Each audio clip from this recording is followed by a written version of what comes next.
tal? Muy buenas noches, bienvenidos al Cascabel en 13. Mañana el rey Felipe va a presidir el acto inaugural de los Juegos del Mediterráneo. Juegos deportivos, sucedáneos de los Olímpicos, que se celebran en la ciudad previamente designada de uno de los países del Mediterráneo, en esta ocasión Tarragona, y de los que muchos de ustedes probablemente o seguramente se habrán enterado, habrán tenido noticia precisamente estos días. Y ello da idea del interés, de la importancia descriptibles que el Ayuntamiento y la Diputación de Tarragona y la propia Generalitat de Cataluña han concedido a este evento deportivo. Claro que, volcados como están en el desafío golpista de romper con el resto de España, no han tenido tiempo de promocionar y difundir un acontecimiento internacional con sede en Tarragona como este. Aún así, mañana, como no podía ser de otra forma, el jefe del Estado, el rey, acompañado del presidente del Gobierno, Pedro Sánchez, se van a desplazar a la ciudad catalana para presidir el acto inaugural. Está por ver que el xenófobo presidente de la Generalitat asista también a la inauguración, porque parece que no quiere sentarse junto al rey. Torra y Puigdemont están liderando una ofensiva contra el rey Felipe, a quien casi le exigen que pida perdón por su intervención memorable, por cierto, extraordinariamente aplaudida por el resto de España, del 3 de octubre, y también por muchos catalanes, evidentemente. Aquella intervención en la que defendió, como no podía ser de otra manera, la Constitución y la unidad constitucional de España. Bueno, pues ¿qué pasa? Que los dirigentes independentistas, lejos de abrir un nuevo tiempo con gestos que inviten al diálogo y al acercamiento, como ven ustedes, siguen instalados en ese sostenella golpista sin enmienda posible. Si mañana el rey Felipe sufre la humillación de otra performance separatista, que tendría su continuidad días después con el boicot de los independentistas a su presencia en los premios Princesa de Gerona, el gobierno y su presidente Pedro Sánchez quizá debieran tomar buena nota y reconsiderar la entrevista con el xenófobo Torra prevista para el 9 de julio en Moncloa. No se puede hablar con quien humilla e insulta al jefe del Estado por haber defendido la Constitución, o sea, la legalidad y la unidad de España, que por cierto es su deber por encima de cualquier otro, y apelan al diálogo solo para imponer sus tesis y condiciones al margen siempre de la ley. Hablaremos de ello, pero también de la noticia del día. Ya saben ustedes que ha habido una libertad provisional por parte de la Audiencia de Pamplona para los 5 integrantes de la manada, en tanto no se afirme, dado que está recurrida, esa condena que le impuso esa misma audiencia de 9 años de cárcel por abusos sexuales. Y sobre este asunto nos planteamos hoy el barómetro en el Cascabel. Laura Gómez, buenas noches. ¿Qué tal, Antonio? Polémica decisión la que ha tomado la Audiencia Provincial de Navarra, dejando en libertad bajo fianza de 6.000 euros a los 5 miembros de la manada. Decisión que ya ha tenido respuesta en las calles y por eso queremos saber la opinión de nuestros espectadores. ¿Están de acuerdo ustedes con la puesta en libertad de la manada? Marquen el 905-855-001 si sí lo están, y si por el contrario creen que la Audiencia de Navarra no ha tomado una buena decisión, marquen el 905-855-002. Estamos activos también en redes sociales, en Twitter, recuerden que somos @elcascabel13, y para seguir comentando el análisis del programa de hoy utilicen el hashtag #elcascabel21j. Decisión que ha tomado la Audiencia de Pamplona, la misma audiencia que condenó a los 5 integrantes a 9 años de cárcel cada uno, y que, en tanto no se afirme la condena, dado que han recurrido, ha optado por ponerles en libertad provisional con medidas cautelares.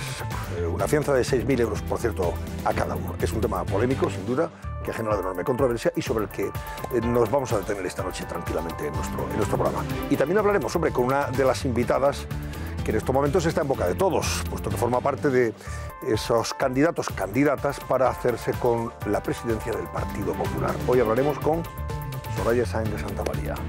Susana Mollero, buenas noches. Buenas noches, Antonio. Pues continuamos entrevistando, como bien dices, a esos candidatos a sustituir a Mariano Rajoy al frente del Partido Popular. Y hoy hablamos en directo con Soraya Sáenz de Santamaría, que ha arrancado esta mañana su propia campaña para reunir esos votos de los militantes. Y lo ha hecho con la presentación de un logotipo que ha colgado en las redes sociales, con su nombre, con letras en bien grande, y también con un hashtag que dice "con todos". Bueno, pues en esta entrevista tenemos una pregunta obligada: ¿cuántos avales ha presentado? Porque es una de las pocas candidatas que no ha desvelado cuántos apoyos ha conseguido. Y también tenemos una cuestión que ronda en la mente de todos: si existe guerra o no con María Dolores de Cospedal en esta carrera de sustitución. Bueno, pues las respuestas a todas estas preguntas en muy pocos minutos nos las contestará la propia Soraya, no se lo pierdan. José Luis Pérez, vamos a ver cómo está la situación en esa carrera electoral en el Partido Popular, porque ahora ya los tenemos lanzados a los 7. Ya estamos haciendo campaña y viendo cómo se van a ganar el voto, el apoyo de los militantes.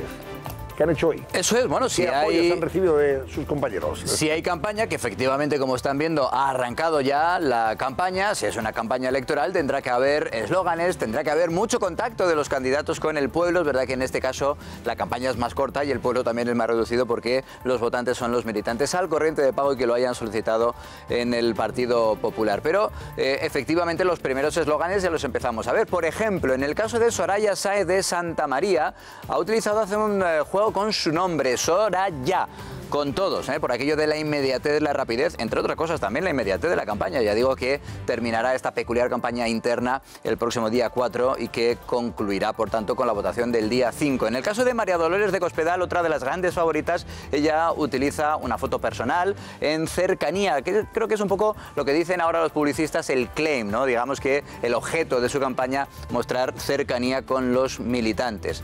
Pablo Casado, el más joven de todos los aspirantes, al menos los que parece que tengan más opciones, apuesta por la bandera de España en todas sus apariciones, en todos sus movimientos en las redes sociales, en los que también incluye un teléfono al que los afiliados le pueden dejar cualquier tipo de mensaje. Y por supuesto, Pablo Casado se acuerda también de que la selección española sigue muy viva en el Mundial de Fútbol de Rusia.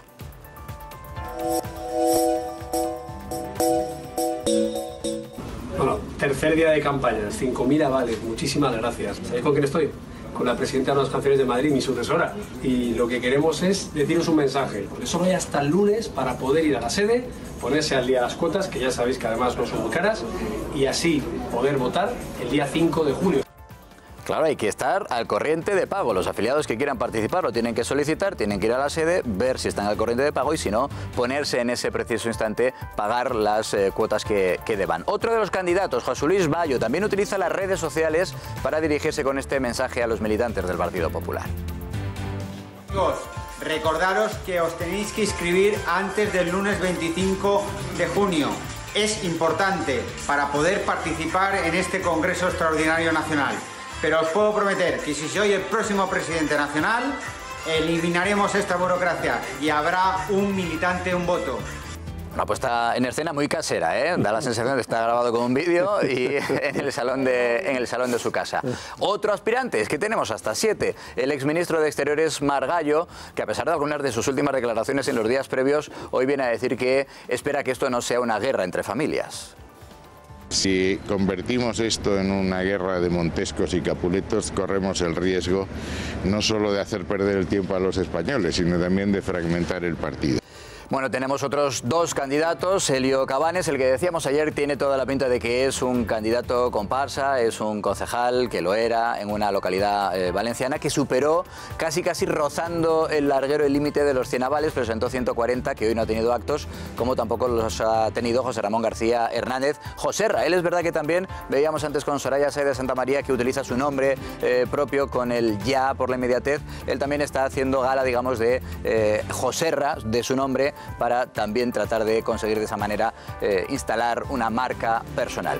¿Y qué apoyos, al menos de los personajes conocidos, tiene cada uno de los candidatos? Lo primero que hay que explicar es que esto garantiza única y exclusivamente una cosa, un voto. Es decir, los militantes van a votar en secreto y el hecho de que tengan este tipo de apoyos, evidentemente, es muy pinturero, siempre queda muy bien, pero no garantiza pues prácticamente nada más que ese voto personal de esos militantes que, por ejemplo, en el caso de María Dolores de Cospedal, ya han anunciado que tienen su respaldo, como son Juan Ignacio Zoido, el exministro del Interior, Ángel Garrido, el presidente de la Comunidad de Madrid, Dolors Montserrat, Isabel García Tejerina, también compañeras de gabinete, Isabel Bonich, la secretaria general en la Comunidad Valenciana, Miguel Tellado, Ana Pastor o Rafael Catalá. También en el caso de Soraya Sáez de Santamaría, nombres propios, digamos que de mucho empaque. Belén Hoyo, Juan Soler, vemos los de Pablo Casado, mejor dicho, Belén Hoyo, decíamos, Juan Soler, Isabel Díaz Ayuso, Ignacio Cosidó, Javier Maroto, los Marotos y las Levis, que decía, os acordaréis, en aquel tiempo Mariano Rajoy, José Ignacio Echaniz, David Erguido o Teodoro García. Vamos a ver ahora sí los respaldos, digamos, más conocidos que hasta ahora viene recabando Soraya Sáez de Santamaría Santamaría, Iñaki Oyarzábal, Juan Manuel Moreno, del Partido Popular en Andalucía, también compañeros de gabinete, Álvaro Nadal, Íñigo Méndez de Vigo, Íñigo de la Serna, el que fue el jefe de gabinete de Mariano Rajoy, José Luis Ayllón, Alfonso Alonso, o también otra compañera del último gobierno de Mariano Rajoy, Fátima Báñez. Insisto en todo caso que son apoyos, digamos que de mucho interés mediático, pero que al final los que votan son los militantes que lo hayan solicitado y que estén al corriente de pago en sus cuotas. Muy bien, José Luis, bueno, vamos a saludar a Soraya Sáenz de Santamaría, ella es vicepresidenta del Gobierno y candidata también. Doña Soraya, buenas noches. Muy buenas noches. Bueno, ¿por qué decide dar usted el paso? ¿Qué la empuja a presentarse a la elección como presidenta del partido y relevar a Mariano Rajoy? Pues mire, la determinación y la energía de poder trabajar con mi partido para ganar las próximas elecciones municipales autonómicas y poder ser la primera presidenta mujer del gobierno y de un gobierno del Partido Popular. Yo creo que tengo esa posibilidad y la voy a tratar de obtener pues con todas las ganas y con todo el esfuerzo con el que hemos trabajado siempre a lo largo de todos estos años en el partido y en el gobierno. Da la impresión, señora Sáenz de Santamaría, que usted y María Dolores de Cospedal esperaron hasta el último momento para ver qué hacía Núñez Feijóo. No sé, esa es la impresión que nosotros teníamos. ¿Es así o no? Mire, el tiempo de la presentación de candidaturas era de lunes a miércoles y, hombre, cada uno pues hizo su reflexión, sus posibilidades. Yo creo que Alberto Núñez Feijóo, Alberto tomó una decisión que hay que respetar. Además, Alberto es una persona muy respetada, muy querida en nuestro partido, y yo creo que el resto pues también tomamos las nuestras. Y yo desde luego me presento porque creo que no solo puedo ganar un congreso, que es muy importante, sino que puedo liderar mi partido y hacer que mi partido gane, como digo, las elecciones municipales y autonómicas para los alcaldes y para los presidentes regionales, pero también las elecciones futuras de gobierno, porque se nos va a hacer muy largo un gobierno de Pedro Sánchez. Entonces, cuanto antes tenemos que recuperar el gobierno que injustamente se le ha robado al Partido Popular por parte de aquellos que ni ganaron las elecciones y que además están acompañados de los que no creen en la unidad de España. Yo creo que el Partido Popular es muy necesario para defender la unidad de España y para defender los intereses de este país. Y yo, como bueno, pues trabajar, llevo haciéndolo muchísimos años en el partido primero y después en el gobierno, pues ahora hay que seguir trabajando y vamos a hacer ese esfuerzo tremendo para lograr estar ahí. El caso es que las dos mujeres más importantes e influyentes del partido han dado ese paso y van a competir por la presidencia. ¿Qué representa Soraya Sáenz de Santamaría distinto a Cospedal para presidir el Partido Popular? Pues mire, yo llevo muchísimos años trabajando en este partido. Empecé como asesora, es decir, era la que hacía los papeles en el partido. Después llevaba la política autonómica y local, con lo que los alcaldes y los presidentes de diputación eran mis colegas diarios y ahí estábamos. Después fui portavoz del grupo parlamentario, aquí tenemos el Congreso detrás, ahí yo creo que viví de los momentos más especiales con mi gente, con los diputados y senadores en aquella época en que el prime time eran los debates con María Teresa Fernández de la Vega. Y después en el gobierno, donde es cierto que nos consumía mucho tiempo, mucho trabajo, mucho esfuerzo, pero yo me siento muy orgullosa de haber compartido con mis compañeros y con Rajoy un gobierno que sacó a España de la crisis, que evitó el rescate, que, como digo, le echamos mucho tiempo, y gracias a eso y al apoyo que tuvimos siempre del partido, aunque tuviéramos que estar más centrados en las tareas del gobierno, siempre teníamos su apoyo para seguir adelante. Y yo ese esfuerzo, que forma parte de mi historia personal, lo quiero seguir haciendo porque tengo esa ilusión para mi partido y para las mujeres de este país también. Se ha hablado hoy mucho de los avales, doña Soraya, se ha hablado de los avales de Pablo Casado, también de María de Cospedal, del resto. ¿Tiene usted ya datos sobre sus avales? Porque decía, no, de momento no vamos a decirlos, pero tenemos avales y muchos. No, mire, yo le voy a decir, no me sé el número. Y yo no voy a entrar a la guerra de avales que se has presentado 5.000, pero que 2.000, eso me parece irrelevante. Son necesarios 101 válidos, total, y que yo les dije a los míos, oye, a mí me han recomendado los que saben de esto, presidentes provinciales que han tenido muchos congresos y tal, que es absurdo una guerra de avales. Y yo no lo voy a hacer. Mirad a ver y presentad 101. Y me dijo a John, que es de estos cuidados y tal, dice, a ver si vamos a presentar 101 y 2 no han pagado la cuota y no podemos presentarlo. Digo, pues id mandando los que no pidáis y los que lleguen, pues los vamos presentando. Y cuando ya tuvimos un número que nos parecía adecuado, pues lo llevamos y ya está. Ni más ni menos. Mire, yo creo que lo importante no son los avales. Lo importante es que la gente del partido que quiera que, en este caso, yo pueda liderar el Partido Popular y pueda optar a ser presidente del gobierno en lugar del señor Pedro Sánchez, se inscriba en nuestro partido antes del antes del lunes a las 2 de la tarde. Eso es lo importante, que esa gente se inscriba, no ir recopilando avales que son, por otro lado, innecesarios, porque cualquiera que tenga más de 100 válidos se puede presentar, y a las pruebas me remito porque en eso estamos todos igualados. Lo importante es quien quiera votar a un candidato, en este caso a mí, se vaya a inscribir antes de las 2 de la tarde del lunes. Bueno, ¿ha ofrecido usted a algún otro candidato la posibilidad de integrarse en su candidatura? Mire, yo creo que eso siempre lo tenemos que tener muy abierto.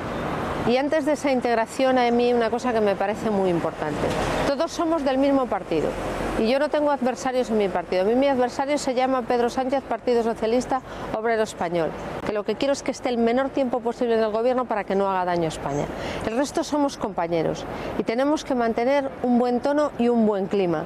Hablar de lo que vamos a hacer, de nuestros sentimientos, de lo que sentimos por nuestro partido, de lo que queremos para nuestro país, pero no entrar en ese tipo de debates. Y eso nos permitirá, además, pues tener esa vía de integración y de diálogo, antes, durante y después. Yo, antes de presentar mi candidatura, hablé con algunos de los candidatos que ya se habían presentado, que sabía que se iban a presentar, les dije esto mismo y les dije que trabajáramos para encontrar puntos de acuerdo, pues por si podíamos a lo largo de todo este proceso integrarnos. Y luego saber una cosa, que el día 21 tenemos que trabajar todos juntos. Y yo lo que voy a procurar es hacer, digamos, la mejor campaña para dividir lo menos posible hasta ese momento y después todos, como un solo hombre, con el que haya ganado esas elecciones. Si soy yo, pediré esto a los demás, y si yo no soy la que gano, se lo daré sin pedir nada a cambio al de mis compañeros que haya sacado los mejores resultados. Bueno, en general todo se está discurriendo con bastante fair play, en un ambiente versallesco, de verdad, pero hay muchos militantes, doña Soraya, que se preguntan por qué ese desencuentro tan agrio del señor García Margallo con usted, habiendo sido como eran compañeros de gabinete.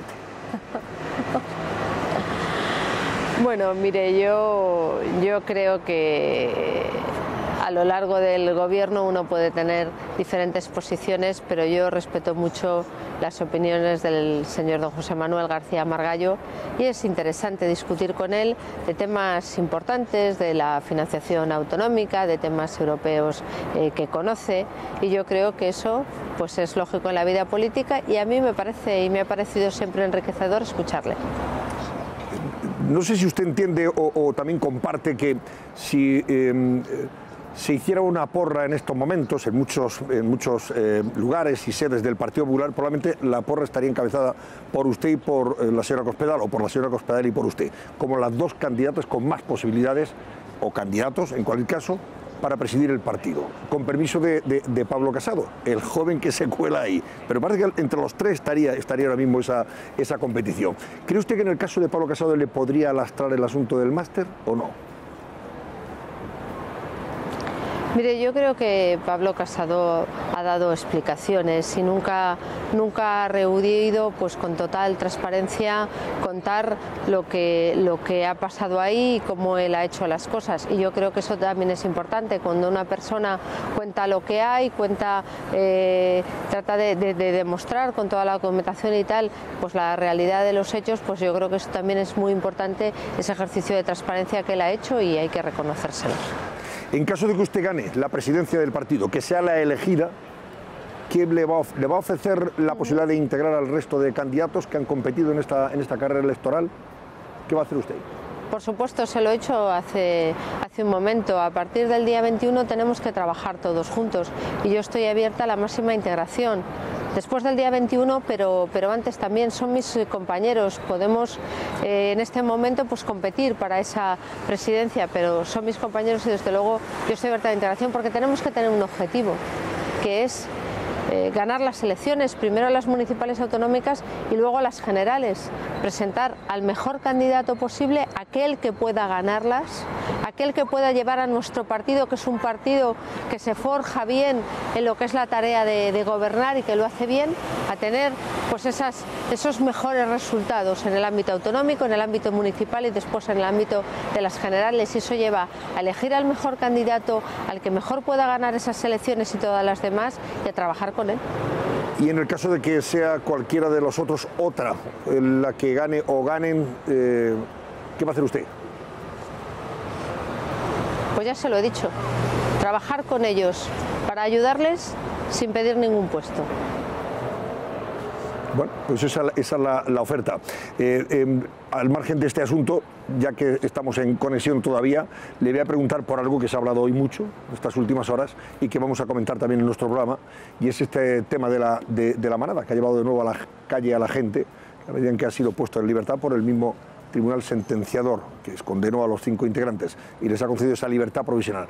Denos usted una opinión sobre esto. Mire, yo siempre suelo, sobre todo especialmente cuando estábamos en el gobierno, ser cuidadoso en estos temas, pero ha sido un caso muy doloroso, un caso muy grave, un caso en que las mujeres pues nos hemos sentido, y también la inmensa mayoría de los hombres, esto ha sido muy general, pues muy conmocionados, porque es un relato muy duro y a veces cuesta entender decisiones como esta. Yo no digo que con la ley en la mano no puedan hacerse, pero la sociedad a veces no comprendemos por qué esas cosas salen así y por qué unas cosas tan graves, pues al final parece que el tiempo en la cárcel no es el que lo que pudiera uno pensar que en circunstancias normales pudiera corresponder. Ya digo, no nos corresponde a nosotros la aplicación de la ley, es a los jueces, hay que respetarlo, este es nuestro Estado de Derecho, pero yo entiendo que desde el punto de vista social y desde el punto de vista de la gente de la calle, pues una a veces se sorprende con estos asuntos de las libertades provisionales o de los permisos penitenciarios. Y una cosa más que también vamos a comentar, señora Sáenz de Santamaría. Dígame. ¿Cómo valora usted hasta ahora la gestión, si se me permite la expresión, del presidente Pedro Sánchez respecto a Cataluña, del señor Sánchez y de la señora Batet? Pues mire, le están permitiendo al señor Torra que se les vuelva a subir a las barbas, cosa que nosotros no permitimos. Si el señor Puigdemont no es presidente de la Generalitat en este momento, ni lo son ninguno de los consellers presos, ni se ha declarado la independencia de Cataluña, es gracias a la fortaleza de nuestro gobierno. A algunos nos ha costado que el señor Torra nos metiera una querella por prevaricación, que por cierto ha sido archivada, pero estuvimos dispuestos a llevar con la ley y hasta el final para impedir que estos señores se burlaran del Estado. Y yo le pido al señor Pedro Sánchez que no ceda, ni que se vuelvan a abrir las embajadas que cerró un gobierno del Partido Popular, ni que se hable solo de los presos. Aquí hay que hablar de los ciudadanos en Cataluña que están sufriendo las presiones y el acoso de los independentistas. A esos es a los que tiene que defender, como defendía el gobierno del Partido Popular, y tiene que hacer que la ley y la convivencia se respeten en Cataluña. Bueno, pues Soraya Sáenz de Santamaría, le agradezco su presencia en el Cascabel y le deseo la misma suerte que le hemos deseado también a otros candidatos que han desfilado por el programa de cara a esta carrera para presidir el Partido Popular. Gracias. Y un placer estar con todos ustedes. Gracias. Gracias y suerte. Bueno, pues ahora hablaremos y comentaremos. Me decís cómo veis la carrera, porque yo siempre lo he definido esto como apasionante, abierta, reñida e incierta. Vamos a ver. Histórica. Histórica, porque este Partido Popular es un nuevo Partido Popular. Por eso. Y sorprendentemente mediática. Y muy mediática, muy claro. mediática. Hombre, porque tiene mucho interés, lógicamente. Bueno, pero es verdad que personalidades como Soraya Sáenz de Santamaría se han prodigado muy poco, por no decir prácticamente nada, en los medios. Entonces ahora es complicado encender el televisor o la radio sin escucharla, bueno, cosa que creo que debemos celebrar todo. La pregunta sería si finalmente ella fuera la que ganara este proceso y fuera la presidenta del Partido Popular, si va a mantener este cambio en la política de comunicación que creo que dañó tantísimo al gobierno en el que ella era la vicepresidenta. Nos falta por saber también si va a haber debate o no, que en estas condiciones va a tener mucho morbo. Bueno, ya va a ser, ya se ha incluso tocado a una persona para que sea la moderadora en este caso, ¿no? Se ha tocado. Ahora yo le preguntaba a Soraya Sáenz de Santamaría, y creo que con eso coincidimos todos, que ahora mismo,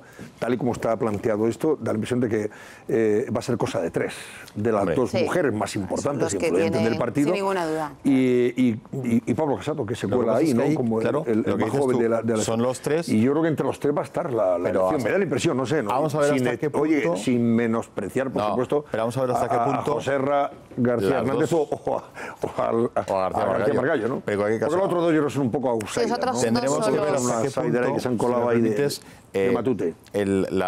Este enfrentamiento, porque el más visceral que hay ahí, si queréis políticamente hablando, no personal, que eso lo desconozco, pero es entre las dos candidatas. Sí. ¿Hasta qué punto esa rivalidad no les puede llegar a anular a las dos? Porque la gente busque un perfil. Fijaos, además, que la importancia que tiene es que sería la primera vez que el Partido Popular, primer partido o segundo, depende cuándo gobierne y cuándo no gobierna, de España, que además sería candidata a la presidencia del gobierno una mujer por vez primera. Sí, sería histórico. Oye, si gana Soraya o gana Cospedal, fijaos, la importante que a lo mejor aquello que fue un cataclismo cuando salió Núñez Feijóo y dijo que no se presentaba, que aquello sentó, parecía un tsunami dentro del Partido Popular, a lo mejor es lo mejor que le ha podido pasar al Partido Popular, porque si igual se hubiera presentado el candidato de Galicia, hubiera habido una candidatura de unidad. No hubiera habido este debate que yo creo que el Partido Popular lo necesita como el comer. Bueno, depende del resultado del día 21.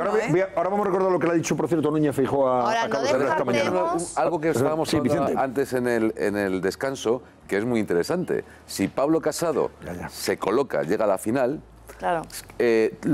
Seguramente ganaría las elecciones porque le votarían todos aquellos compromisarios de la otra candidata que ha sido derrotada. Es decir, si pasase Soraya y Pablo Casado, Casado tendría sus votos más los de Cospedal.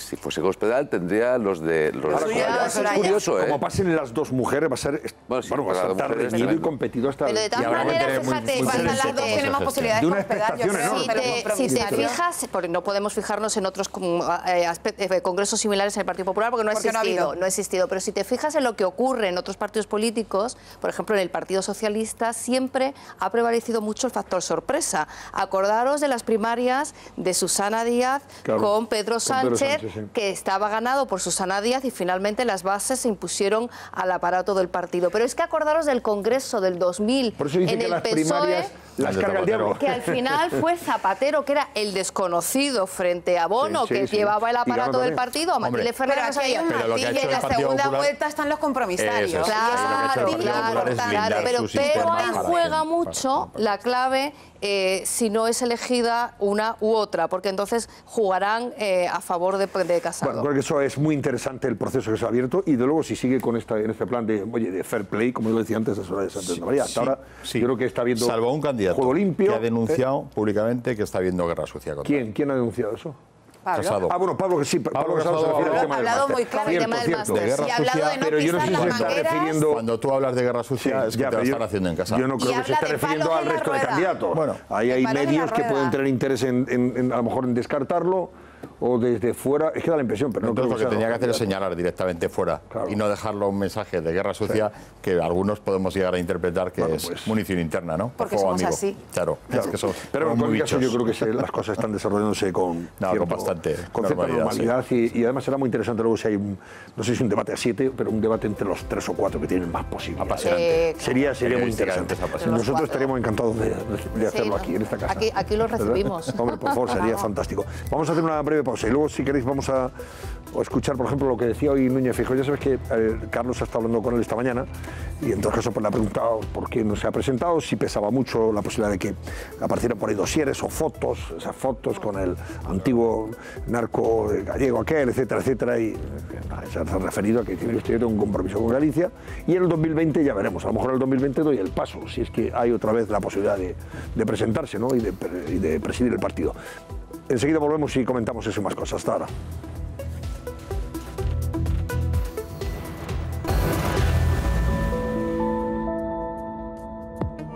Imagínense vivir con 500 euros al mes. Pues 1 de cada 5 españoles lo hace. Esto supone que más de un 20% de la población española se encuentra en riesgo de pobreza. ¿De quién es la culpa? ¿Cómo podemos evitarlo? Y lo más importante, ¿tiene solución?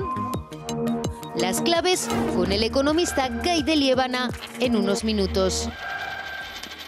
Ahora le preguntamos a José María Gay de Liébana, al querido profesor que lo tenemos por ahí ya, pero antes, escuchad lo que decía hoy Alberto Núñez Feijóo en el programa de Carlos Herrera, en la COPE, sobre, por ejemplo, bueno, por qué no da el paso y presenta su candidatura cuando se creía que lo iba a hacer, vamos, todo el mundo pensaba que al final iba a saltar al ruedo. Escuchen.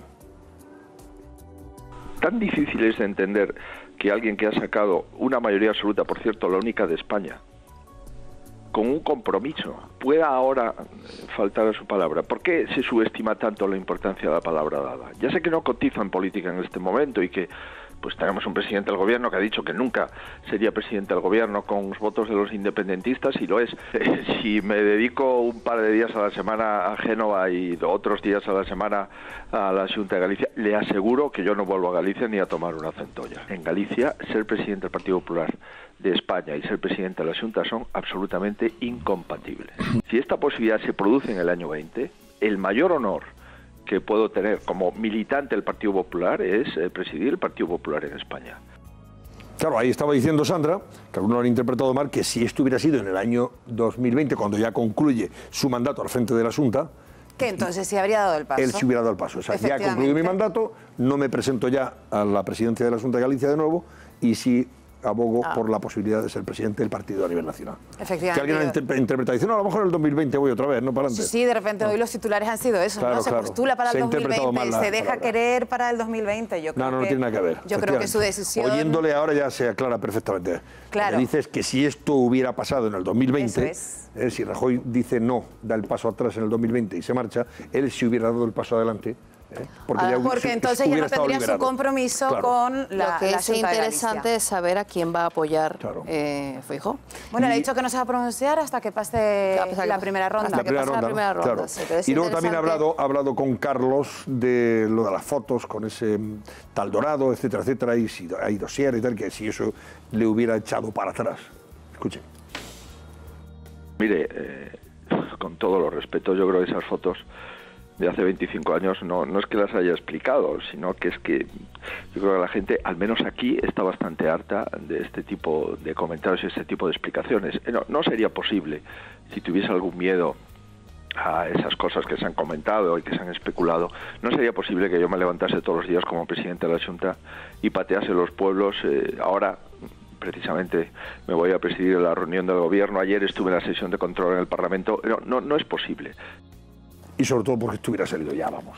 Hombre, anda que no ha habido oportunidades de quemarle. Ahora, sobre todo en sus elecciones, que estaba la izquierda más muy revolucionada en Galicia. Cuando ya sale aquella foto, era el momento que si tú quieres quemar y abrazar al político de turno, sacas todo. Le das media vuelta, tardas 15 días, haces un serial y lo rematas y le obligas a abandonar la vida política.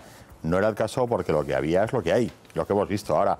Luego es muy fácil, en un entorno en el que tienes unas primarias como estas, sembrar desde sectores, no hace falta que sean ni los candidatos, pero sembrar la sospecha, la duda, todo el mundo vuelve. Bueno, pues mira, al final, como no se presenta, material quemado y discurso abatido, ¿no? A ver, tenemos por ahí al profesor Gay de Liébana.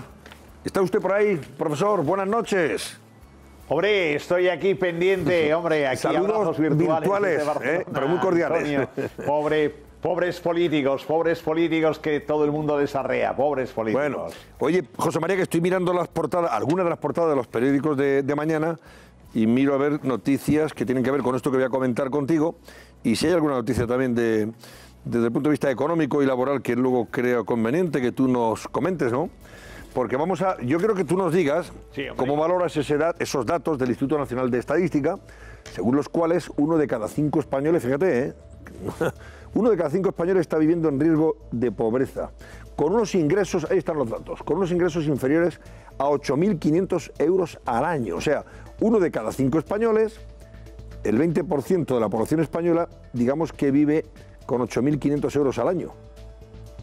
los mayores en riesgo de pobreza aumentan a máximos de 2012. Estos datos, ¿cómo los, en fin, los metes en la costelera y qué te dicen a ti? ¿Cómo los valora y cómo podemos salir de ahí? Hombre, en principio...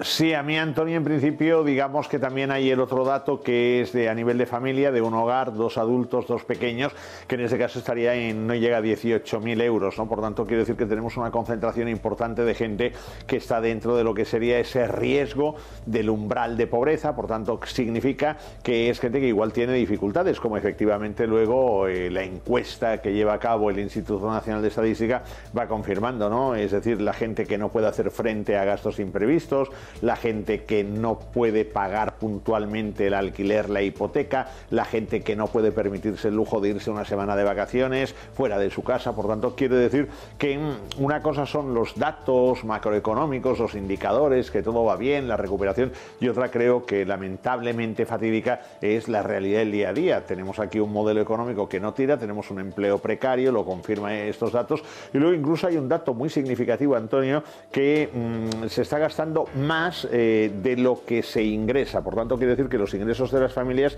están por debajo del gasto. Esto implica menor ahorro y, por lo tanto, vivir al día o vivir un poco entrampado en el buen sentido de la palabra. Y que estamos hablando de 2,3 millones, o sea, 2.300.000 españoles sufren pobreza severa. Estamos hablando del 5,1% de la población española. Eso en 2017, pobreza severa. ¿Cómo sobrevive estas personas? Yo de verdad es que no sé cómo pueden, ya lo que antes decíamos, ¿cómo se llega a fin de mes? No, ¿cómo se llega a fin de cada día?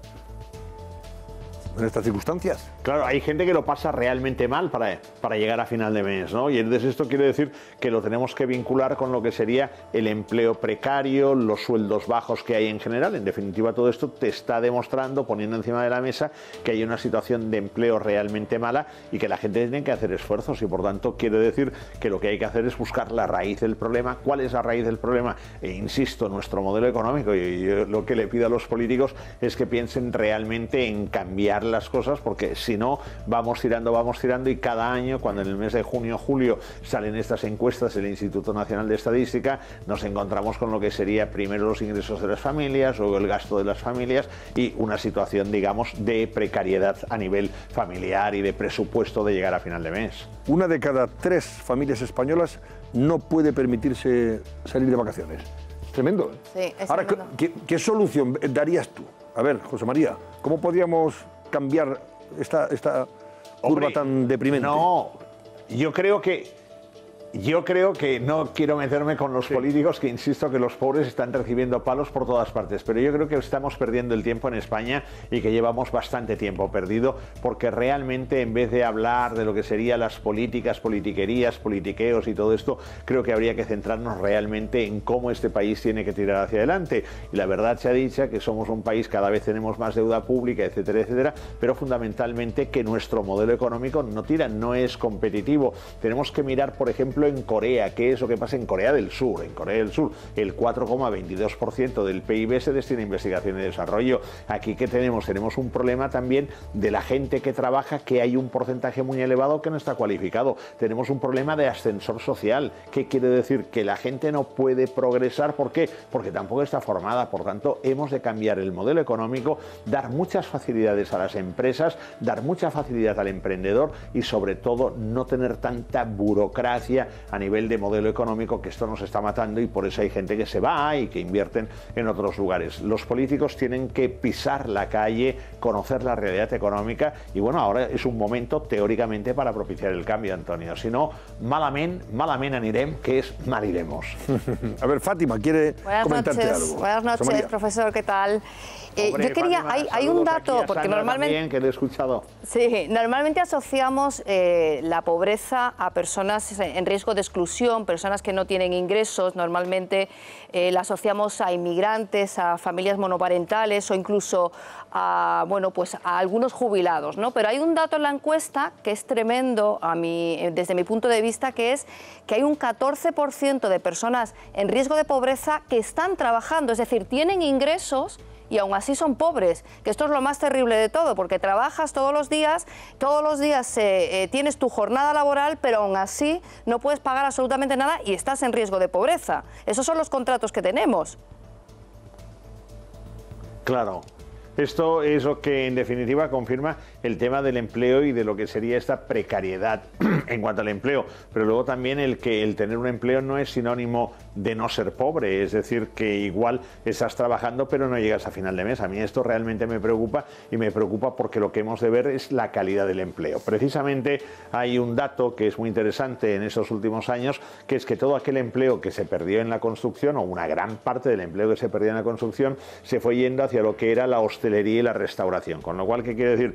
Con todo el cariño y todo el amor del mundo para los queridos camareros, cocineros, que les quiero, les adoro y tal. Pero ¿qué problema tenemos? Tenemos un problema de que en este sector, que es un sector, digamos, de baja productividad, y además es un sector en donde no hay un gran valor añadido, ha habido un desplazamiento de gente que no estaba cualificada de la construcción hacia este sector. ¿Qué ocurre? Que los salarios ahí son bajos, y por tanto, como los salarios ahí son bajos, ¿por qué? Porque estamos con el low cost, claro. ¿Esto qué significa? Que si aquí nos quedamos y no modificamos de una manera brusca este modelo económico, España no tiene futuro. Y lo digo de corazón, España no tiene futuro, y por tanto hemos de pensar qué es lo que tenemos que hacer para cambiar, y esto lo tenemos que hacer entre todos. Bueno, dos cosas más, José María, para despedir, antes de despedirte. Como tengo la portada del País, Bravo, te doy el titular. Hablamos... Titular destacado del País mañana: sindicatos y patronal se disponen a cerrar una subida salarial mínima del 2%. La revisión incluye un punto más en función de beneficios y productividad. ¿Aprueba usted la moción?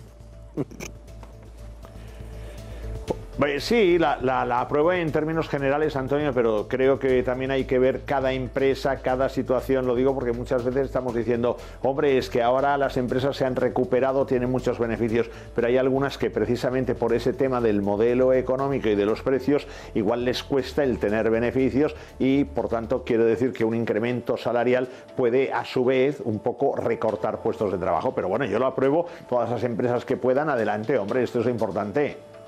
Pues me alegro muchísimo. Profesor Gay de Líbana, que le veo a usted muy bien. Bueno, y me alegro de Salustiano, que viene de saludarle. También aquí. Y que significa que goza usted de muy buena salud, que es lo más importante. Bravo, y el español cap endavant. Bueno, pero si todavía no empezó la temporada. ¿Qué pasa? ¿Que nos va a dar usted una sorpresa especial? Bueno, algún entrenador de campanilla? Vamos a arrasar. ¿Un fichaje de esos de... Bueno, no, arrasaremos. No, arrasará. La próxima temporada será la temporada del español, ya verás, ni mundial ni nada, la temporada del español, que vamos a arrasar. Bueno, vamos a esperar que la selección llegue lo más lejos posible y ya hablaremos de la próxima temporada. Profesor. Llegará, Antonio. Muy bien, gracias, José María, un abrazo fuerte. Abrazo. Adiós, hasta luego.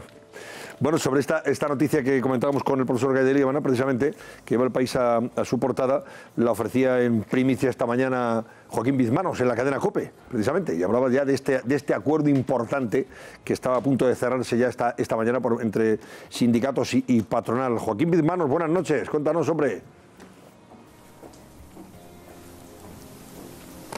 ¿Qué tal, Antonio? Buenas noches. La verdad es que el acuerdo está, como se dice, a punto de caramelo, está prácticamente para ser cerrado ya este próximo lunes por la tarde. Lo adelantamos ayer en COPE por la mañana, hubo una reunión a 4, una vez más, entre el presidente de COE, Juan Rosell, el de CEPIME, Antonio Garamendi, el secretario general de UGT, Pepe Álvarez, y el de Comisiones Obreras, Unai Sordo. La cosa quedó más o menos perfilada para darle ese empujón definitivo, para ponerle el lazo este próximo lunes por la tarde en otra reunión al más alto nivel. Seguramente el Gobierno, la ministra de Trabajo, el presidente Pedro Sánchez lo van a vender como el primer acuerdo social. Es cierto, la firma seguramente será de hecho en el Palacio de la Moncloa, pero no hay que olvidar que en un 95% este acuerdo ya estaba avanzado con el anterior Ejecutivo, con Mariano Rajoy, con la anterior titular del Departamento de Empleo, Fátima Báñez. Pero bueno, son cosas de la política. Vamos con esos detalles que ha conocido la cadena COPE directamente del borrador que están manejando en las últimas horas tanto patronal como sindicatos. En el tema salarial, la verdad que es lo que más nos afecta, no hay muchas novedades. Ahí hay 3 puntos importantes. Primero, la recomendación de que haya una subida de los salarios de un 2% fijo, en el entorno del 2%, en los años 18, 19 y 20,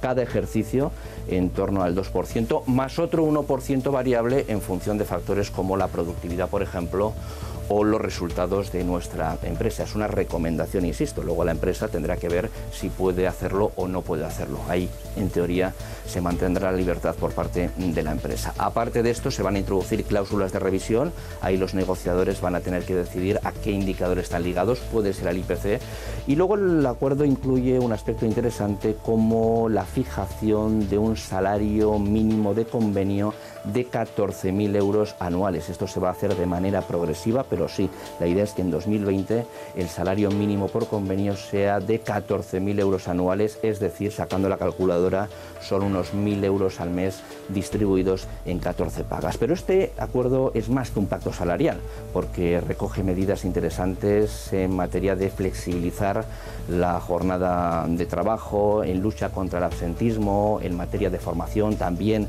de digitalización, ese proceso en el que irremediablemente van la mayor parte de las empresas. Y luego hay un tercer aspecto que también hay que tener en cuenta, y es que tanto la patronal como los sindicatos recogen en este acuerdo, recuperan el asunto de la ultraactividad de los convenios. ¿Qué es la ultraactividad de los convenios? Bueno, pues básicamente es que imagínate que tenemos un convenio de empresa, ahora mismo vence, los patronal, los sindicatos están negociando, no llegan a un acuerdo. Según la última reforma laboral, la del 12, el convenio decaía al año. Pues bueno, lo que dicen patronal y sindicatos con este documento es que el convenio nunca va a decaer, que el trabajador siempre va a estar protegido y, en definitiva, tanto los empresarios como los sindicatos ven la necesidad de recuperar esa ultraactividad de los convenios. Desde luego, el acuerdo, como digo, está prácticamente hecho, está cerrado.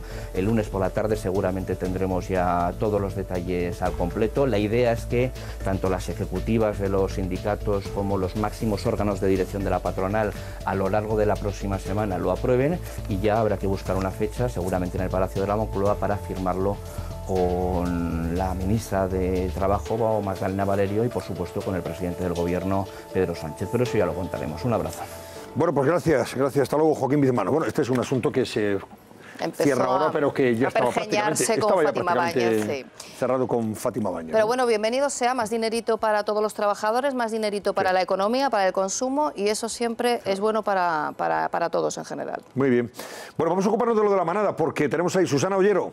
A ver, cuéntanos, ha habido manifestaciones hoy, manifestaciones en varias ciudades de España en contra de esa decisión que toma la Audiencia Provincial de Pamplona, la misma audiencia que condenó a los 5 integrantes de la manada por abusos sexuales.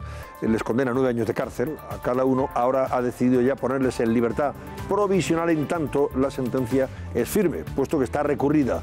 Y mientras que esté recurrida y no haya sentencia firme, este mismo tribunal, que está compuesto por 3 personas, 2 magistrados y una magistrada, ha decidido poner en libertad a los 5 integrantes. De los 2 que han decidido poner en libertad a los 5 integrantes de la manada, hay una mujer, una juez, que también estaba a favor de que salieran en libertad provisional con medidas cautelares, que ahora nos contará Susana Ollero. En cualquier caso, esto ha generado, como decimos, una enorme controversia y polémica, y por eso ha habido manifestaciones hoy, y mañana se anuncian más manifestaciones. Susana, cuéntanos detalles, venga.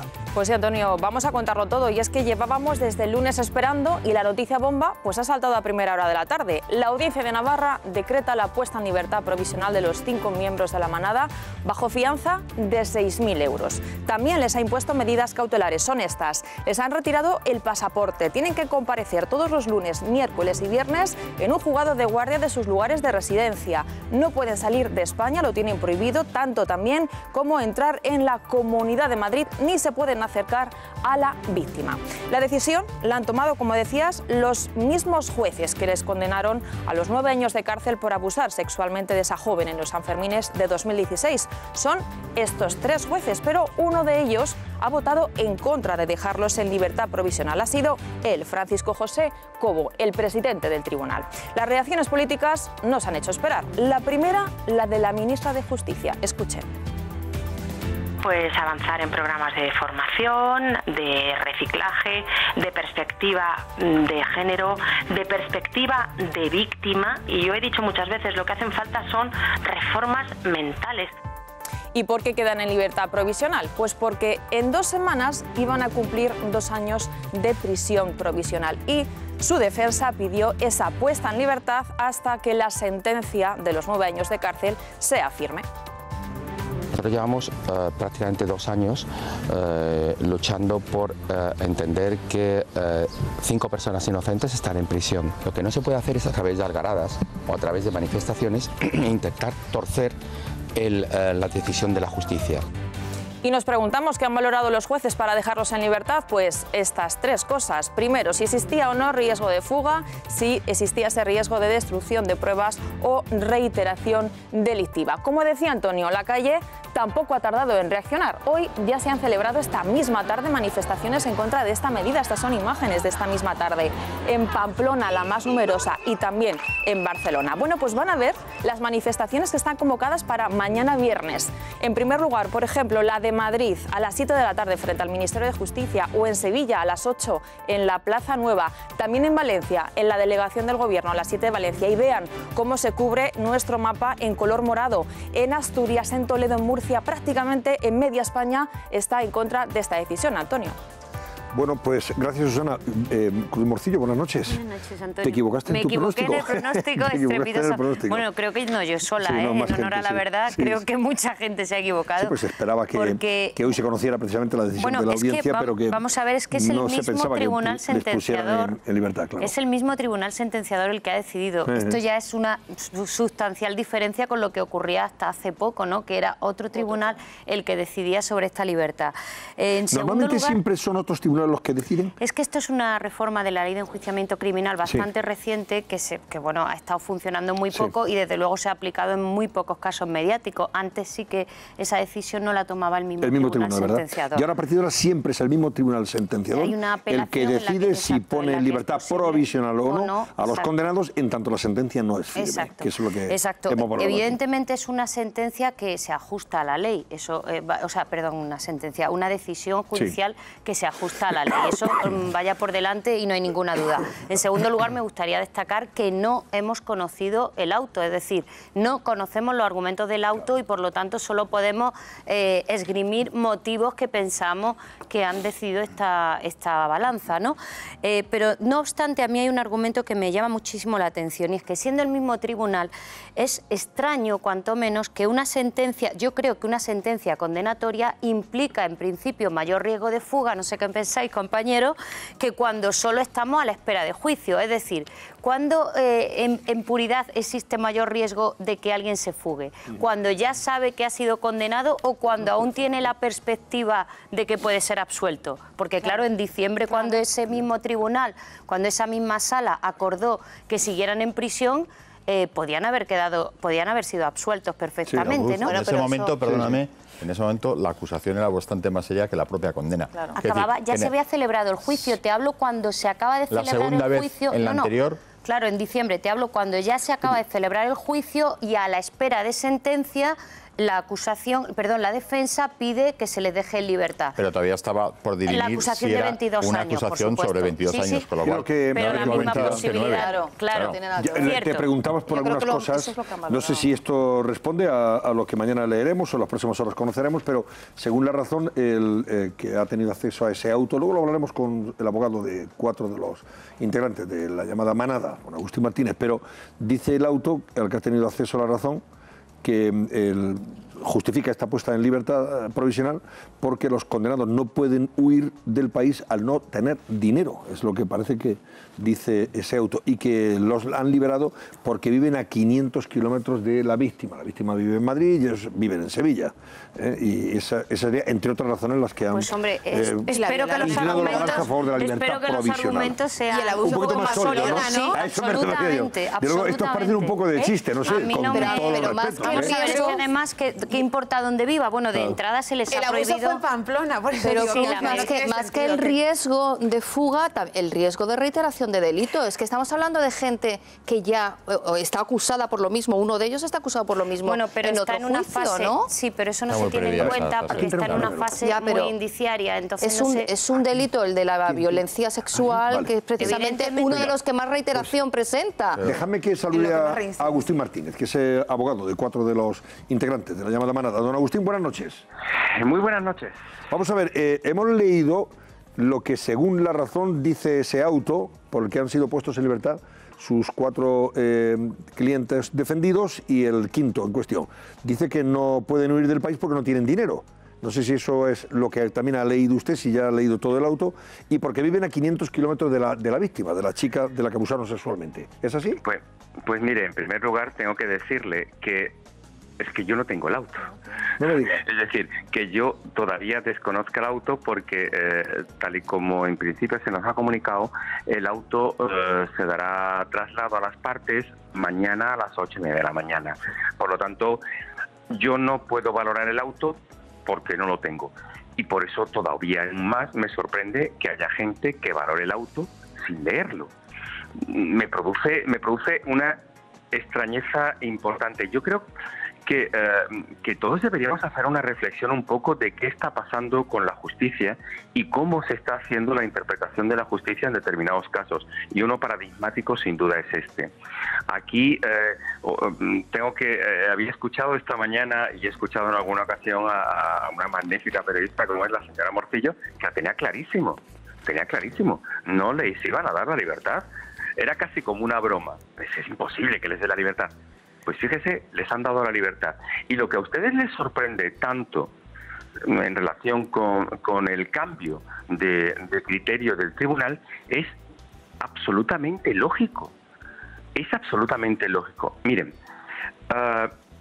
el tribunal el 14 de julio del 2017 dicta un auto por el cual se entiende que no se otorga la libertad porque hay riesgo de fuga. Y hay riesgo de fuga de una manera, digamos que como una afirmación. El riesgo de fuga es algo pues que es valorable, es decir, ¿por qué sabe usted que yo me voy a marchar o no me voy a marchar? Bueno, pues lo valoro en función de las circunstancias, como que estoy pidiendo una pena de 25 años de prisión. Bien, una vez que la sentencia se dicta, en primer lugar lo que le tiene que quedar muy claro a todo el mundo es que el tribunal, por unanimidad, ha considerado que ni hubo agresión sexual, ni hubo delito contra la intimidad, ni hubo robo con violencia. Considera que hay un delito diferente, que es el de abuso sexual con prevalimiento, 9 años. Bien, llevan 2 en prisión. La prisión preventiva, Europa ha dicho hasta la saciedad que no se puede abusar de la prisión preventiva, no se puede hacer un cumplimiento previo de las penas, hay que esperar a que se dicte una sentencia firme para entrar en prisión. A partir de ahí, solo se puede valorar el cambio en función del cambio de las circunstancias, porque además el tribunal no decide por unanimidad. No son los 3 miembros del tribunal los que llegan a un acuerdo que son culpables. Hay uno que entiende que son inocentes. Entonces, obviamente, parece que queda claro que todavía queda un largo recorrido y no se puede hacer que estas personas estén cumpliendo una condena. Y a lo mejor un tribunal superior cambia el criterio. Por eso es fácil, ¿eh? Le pregunto, don Agustín, entonces, ¿el primer recurso que han presentado ustedes lo han planteado ante el Tribunal Superior de Justicia de Navarra? De Navarra, ciertamente. Ese es el primer recurso. Usted habrá planteado un recurso pidiendo la absolución de los 5 contra la condena a 9 años de cárcel, ¿no? No le quepa la menor duda, así es, sí, señor. ¿En qué tiempo cree usted que se va a pronunciar ese tribunal? Mire, si hay algo complicado ahora mismo en este país y en la justicia, es aventurar las fechas en las cuales puede dictarse una sentencia. El presidente de la Sala del Tribunal Superior de Justicia de Navarra, durante el año 2017, indicó que el juicio pensaba, escuchaban declaraciones, que iba a ser aproximadamente allá por marzo. Fue en noviembre. Después, el propio presidente del Tribunal Superior de Justicia de Navarra indicó que la sentencia iba a dictarse allá después de las fiestas. Se dictó a final de abril. Los plazos en justicia, desgraciadamente, por la falta de medios, es absolutamente algo muy aventurado a plantearlo. Por lo tanto, desconocemos cuándo va a ser. Ahora entiendo que si el Tribunal Superior de Justicia de Navarra confirma la sentencia condenatoria, probablemente sus defendidos y el quinto en cuestión tienen que volver de nuevo a prisión, claro. Ahí ya no vale la libertad provisional. ¿Y si los absuelven? No, yo digo que si les confirma la sentencia. Si los absuelve, claro, pues se quedan en su casa. Pues claro, pero es que mire... Salvo que se recurra ante el Supremo por la acusación, y decida el Supremo encarcelarlo. Ese es un asunto que va a terminar en el Supremo y ciertamente va a ser así. Pero es que yo tengo por deformación profesional, al menos siempre intento ponerme en la posición más positiva para mis clientes. Entonces yo entiendo que la resolución va a ser favorable sin duda a mis clientes. Por lo tanto, es así. Pero mire, ¿sabes lo que realmente me preocupa? La posición de los políticos de este país. Cómo los políticos de este país se apuntan inmediatamente a utilizar cualquier cosa que pueda ser populísticamente fácil de utilizar para cogerla como bandera. Y ese es el problema, porque aquí nadie está planteando conceptos como la independencia judicial, conceptos como la no arbitrariedad a la hora de tomar una resolución por parte de un tribunal. Simplemente se está diciendo que no se está de acuerdo con una sentencia, con un auto en este caso, ni con una sentencia que nadie ha leído. Nadie ha leído. Mire, no tuve oportunidad de hablar con ustedes cuando se dictó la sentencia. En este país que no se lee nada, y en este país que es complicado que alguien lea un periódico entero, los 371 folios de la sentencia, una sentencia muy técnica, prácticamente decía todo el mundo que se la había leído, pero con una suficiencia moral, y que la gente opine está bien, perfecto, pero que haya políticos que desde la irresponsabilidad más absoluta utilicen todo este tipo de historias es lamentable. Bueno, una cosa más, don Agustín, brevemente, porque estamos mal de tiempo. Cruz Morcillo quiere hacerle una pregunta. No, Agustín, buenas noches. Buenas noches, Cruz. Gracias por lo de buena periodista y me equivoqué. Magnífica. Efectivamente me equivoqué, pero solo quería decirte que me equivoqué yo, se equivocó muchísima gente, porque tienes que reconocer que no es nada frecuente lo que ha ocurrido. Yo te felicito porque son tus clientes y evidentemente pues tú tienes mucho que ver con esa decisión. Pero no es nada frecuente, Agustín. No es nada frecuente la decisión que se ha tomado. Vamos a ver cómo lo argumenta el fallo. Yo espero que los argumentos sean algo más consistentes que lo que acabamos de escuchar, porque me parecen, bueno, no me parecen unos argumentos demasiado consistentes. Pero veremos qué pasa. En cuanto a los políticos, tienes razón. Fíjate, 2 ministros de Justicia, uno del PP y otra del PSOE, que además es fiscal, a los dos les parece mal esas decisiones que tienen que ver en aquello que favorezca a tus clientes. Es curioso. Mira, hoy he tenido ocasión de compartir diálogo con el portavoz de Jueces para la Democracia, y es increíble.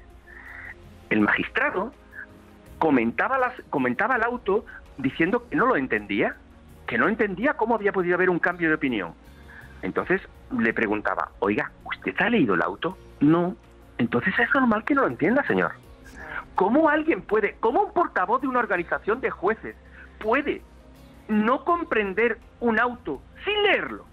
Perdone, vamos a intentar tener todos un poquito de responsabilidad ante las cosas que decimos a la opinión pública. Vamos a pensarlo, vamos a leerlo, y una vez que lo lea, he tenido que escuchar a políticos que sin leer la sentencia hablen de la sentencia. Hoy he tenido que escuchar a la presidenta de la Junta de Andalucía, decir que no comparte la resolución. Pero si usted no ha leído la resolución, señora, quizá por eso a lo mejor le costó tanto terminar la carrera. Bueno, pues vamos a esperar mañana, efectivamente, a conocer los datos de ese fallo, de esa sentencia, para evaluarla y valorarla en sus justos términos jurídicos. Señor Martínez, gracias, buenas noches. Un saludo, buenas noches. Voy a saludar también a Blanca Estrella Ruiz, que es la presidenta de la asociación Clara Campoamor y que representa probablemente el sentir de las miles de personas que se han manifestado hoy en contra de la decisión de la Audiencia Provincial, Audiencia Provincial de Pamplona, y de esa puesta en libertad. Doña Blanca Estrella, buenas noches. Buenas noches. Bueno, ustedes están en contra, lógicamente, de que se hayan puesto en libertad, hayan sido puestos en libertad los integrantes de la manada, y además ustedes están personados como acusación popular contra no sé si contra todos los hoy condenados, en el caso de Pozo Blanco, ese anterior asunto, anterior al de los Sanfermines de Pamplona. Exactamente. Y claro, ustedes ya están diciendo, hombre, si ahora salen en libertad, a lo mejor no se personan en ese juicio, que está pendiente por ahí, ¿no? Exactamente, eso es lo que me he temido en todo momento, pero yo sí te daría un titular. Es que no me lo puedo creer. O sea, esta tarde cuando he oído la noticia, y lo sigo diciendo, es que no me lo puedo creer que haya pasado esto, que en este país pasen estas cosas. Pero sí, yo estoy preocupada porque somos Acción Popular en Pozo Blanco. Me parece que son 3 de ellos los que están implicados en otra manada, en otro tema similar. y mucho me temo que no nos aparezcan. Y por lo tanto, al final no se les pueda juzgar por el caso del Pozo Blanco.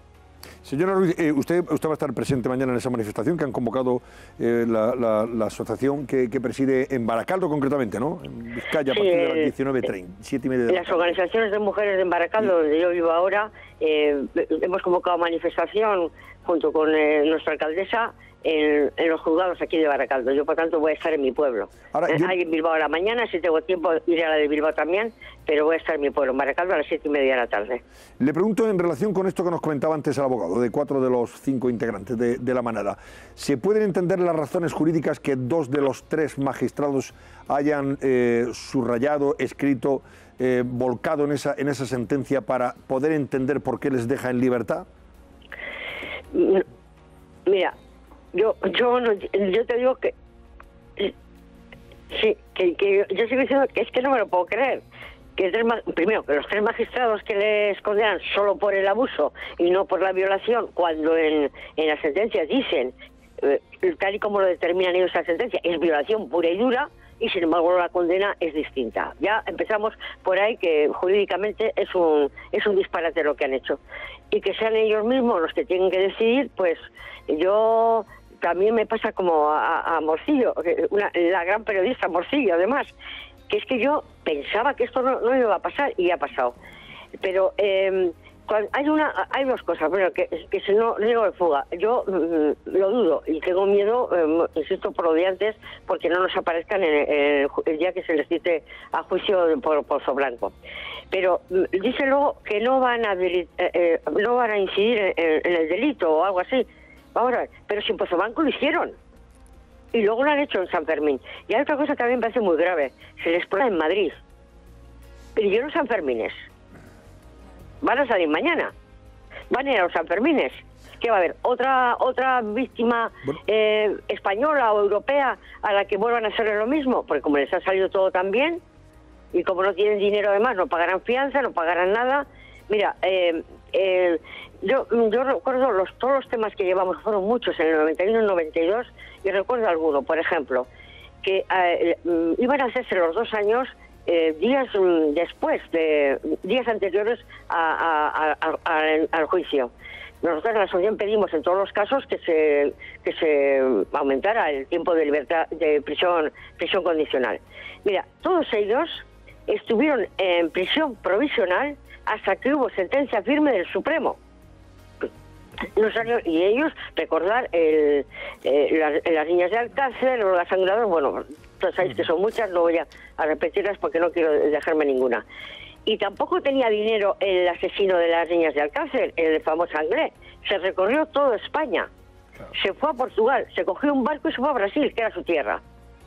O sea, eso de que no tienen dinero, pues es que a Portugal se va sin pasaporte, ¿eh?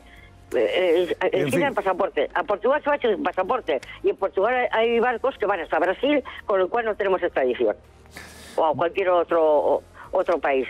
Bueno, por lo tanto, es que me parece un disparate lo que han hecho, es decir, no hay riesgo de fuga, lo dirán ellos, que no van a delinquir otra vez, lo dirán ellos.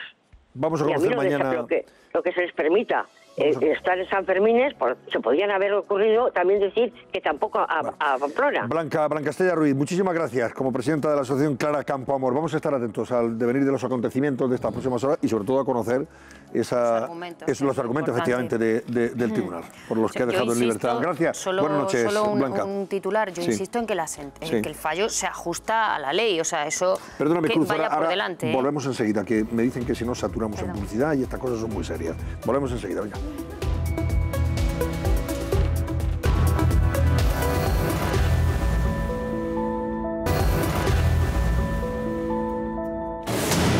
Malestar entre los varones socialistas por estas palabras. En relación con el sistema de financiación autonómica, hay que ser realistas. El objetivo y la voluntad del nuevo gobierno es no poder renovar el sistema de financiación autonómica en su conjunto porque no va a dar tiempo material. Pero es cierto que el gobierno podría ofrecer a Cataluña una inversión extra de 1.000 millones de euros anuales.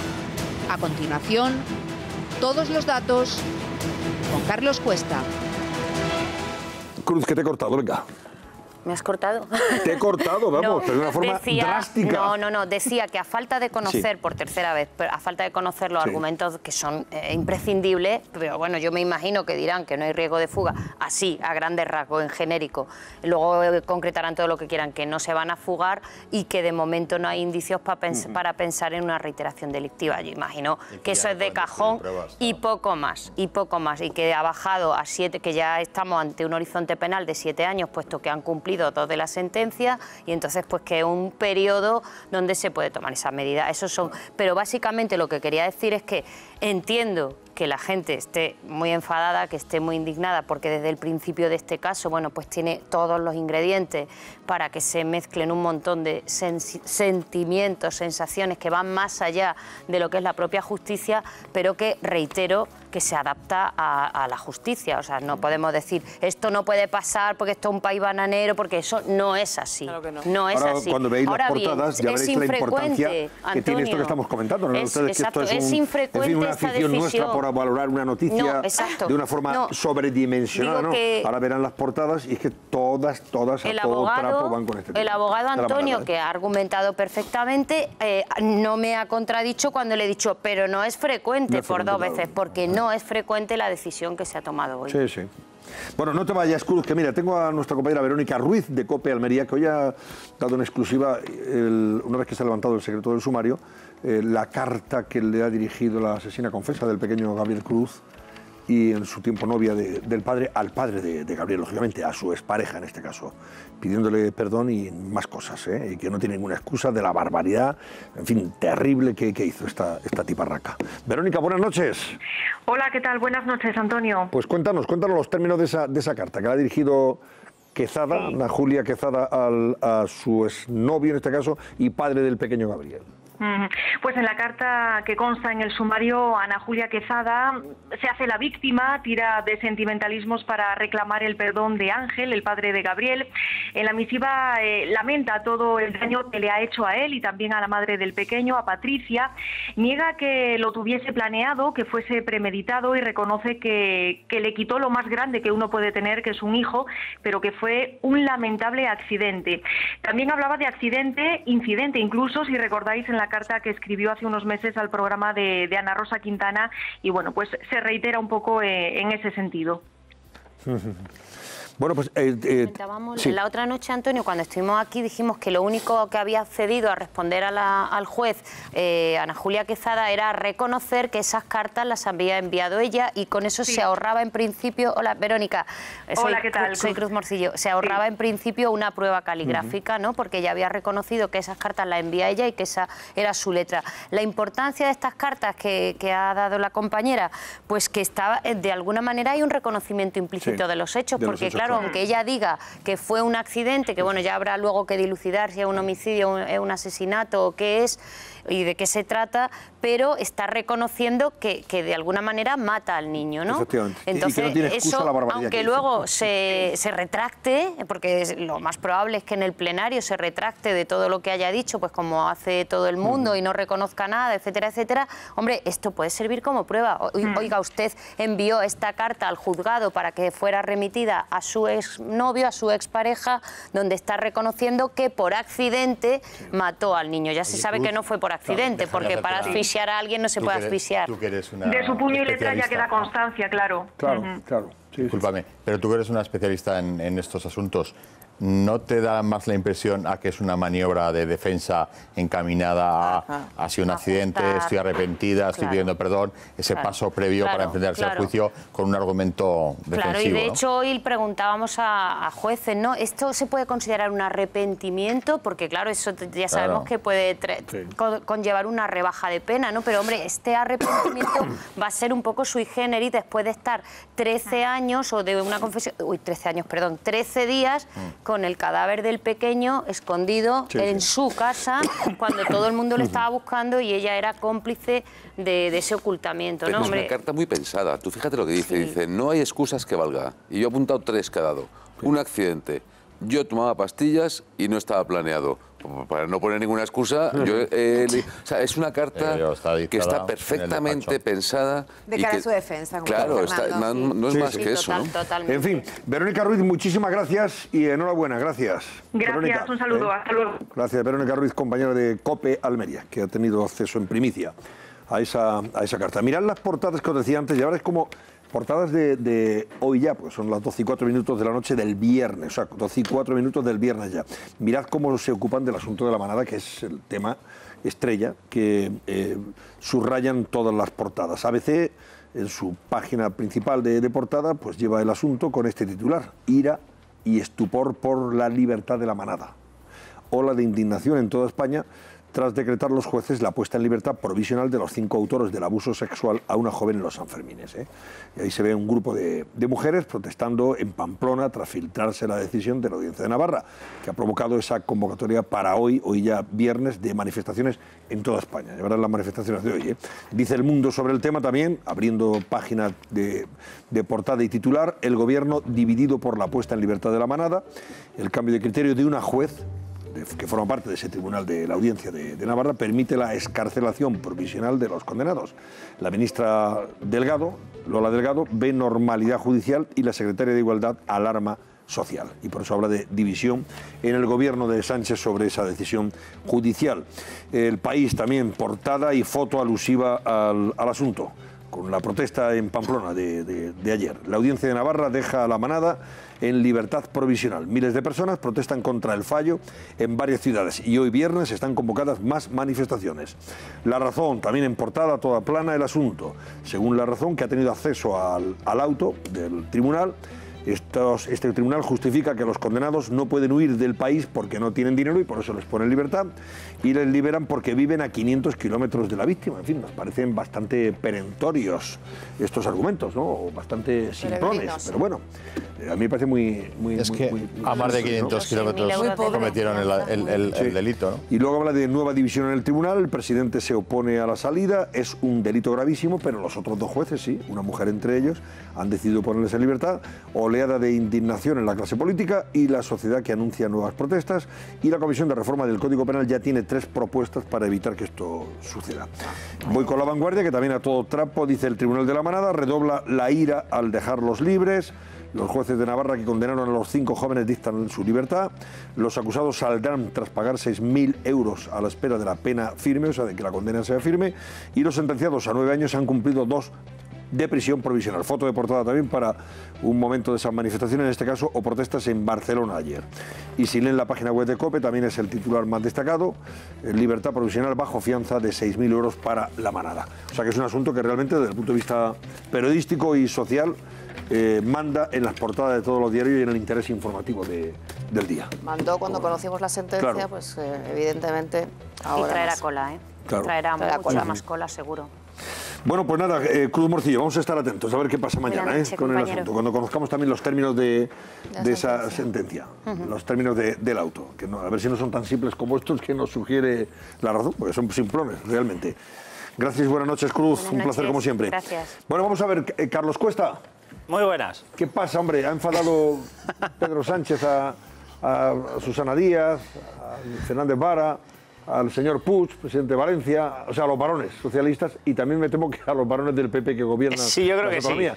Con esto de decir que no hay tiempo para la reforma del sistema de financiación autonómica, y parece que sí hay tiempo. Lo que, 2 años. Lo que hay es bajo cuerda algún acuerdo, y nunca mejor dicho, que, en fin, va a alegrar mucho a los catalanes y a los vascos, pero va a fastidiar a los demás, ¿no? A ver, dos preguntas. Si acabas de anunciar que piensas estirar la legislatura hasta el término, ¿cómo puedes decir luego que en 2 años no te da tiempo a hacer una reforma de la financiación autonómica? Cuando estaba ya bastante, ojo, que estaba ya bastante, digamos, avanzadita, ¿eh? Estaba lanzada. Y la ministra de Hacienda sabe del tema, ¿eh? La señora Montero, que entonces representaba a Andalucía, sabía mucho ya del tema y Fíjate, creo que tenía un trabajo bastante serio hecho, ¿no? En OK Diario publicamos el envío al Ministerio de Hacienda de la comisión que se había creado de todas las comunidades autónomas hace 5 meses, con todas las reclamaciones de cada una de las comunidades autónomas y los cálculos. Es decir, todo el trabajo previo de reclamación estaba realizado. Eso hace prácticamente medio año. Es decir, que realmente es en 2 años que quedan ahora, más medio año porque ya estaba lanzada.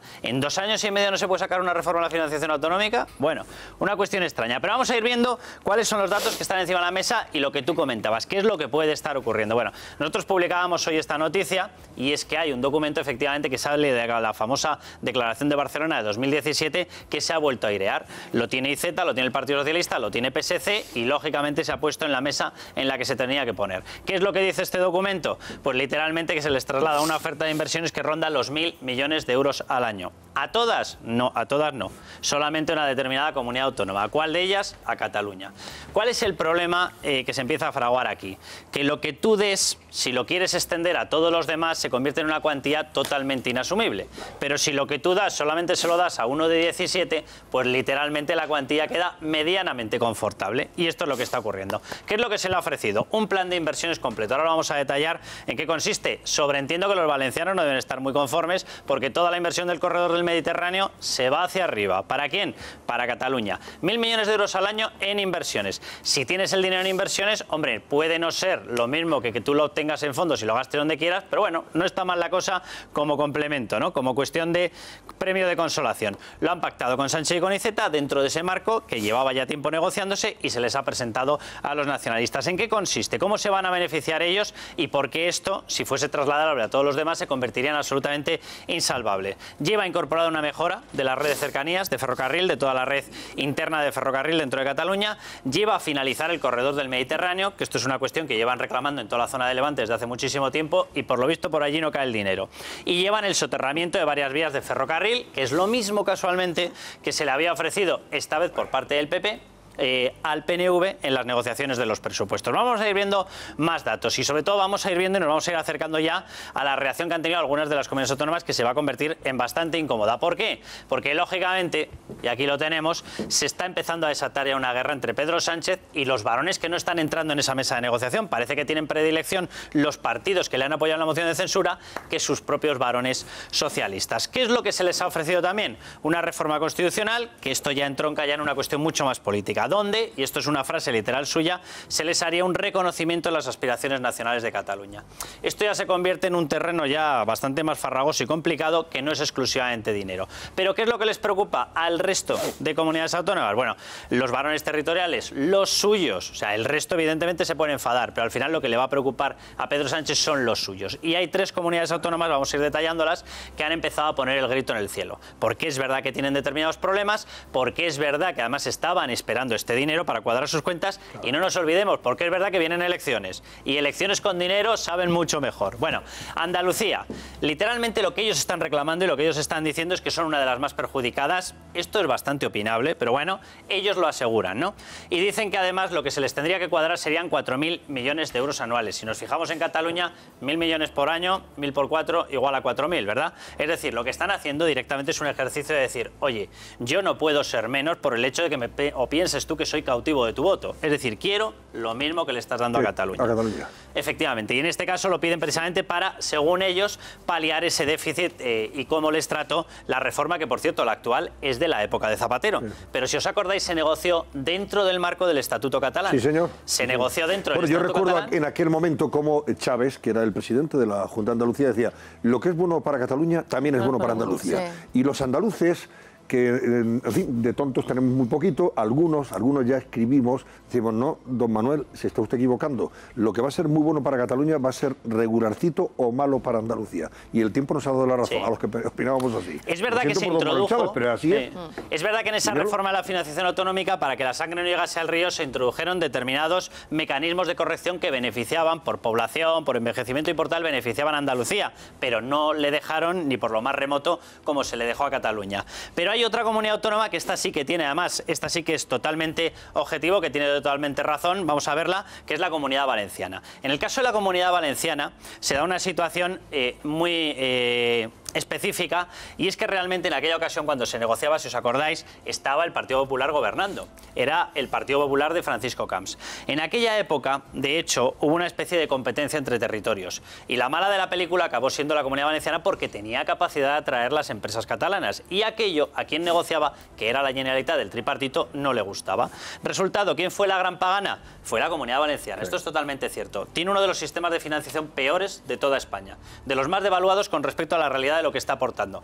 ¿Cuál es el problema? Que lo que antes no preocupaba al Partido Socialista porque gobernaba el PP, cuando ha pasado a gobernar Chimo Puig y Mónica Oltra, entonces se ha convertido en todo un dilema. Ya ha pasado a ser una pesadilla. Y ahora lo reclaman, y tienen razón. El pequeño problema es que hay una cierta incoherencia en que antes no lo reclamases y ahora sí lo reclames. ¿Qué están pidiendo? Bueno, están pidiendo medidas transitorias hasta que se cambie el modelo de financiación, si de veras no se puede hacer a tiempo, y Compromís, atención, porque está pidiendo que se recupere el modelo que se presentó en el año 2016. Para que nos hagamos una idea, en aquella ocasión Chimo Puig evaluó el dinero extra que había que poner para contentar a todas las comunidades autónomas. Sí. La cifra era de 26.000 millones de euros. Como a alguien se le ocurra reclamar 26.000 millones de euros en este momento, rompemos la hucha por todas partes.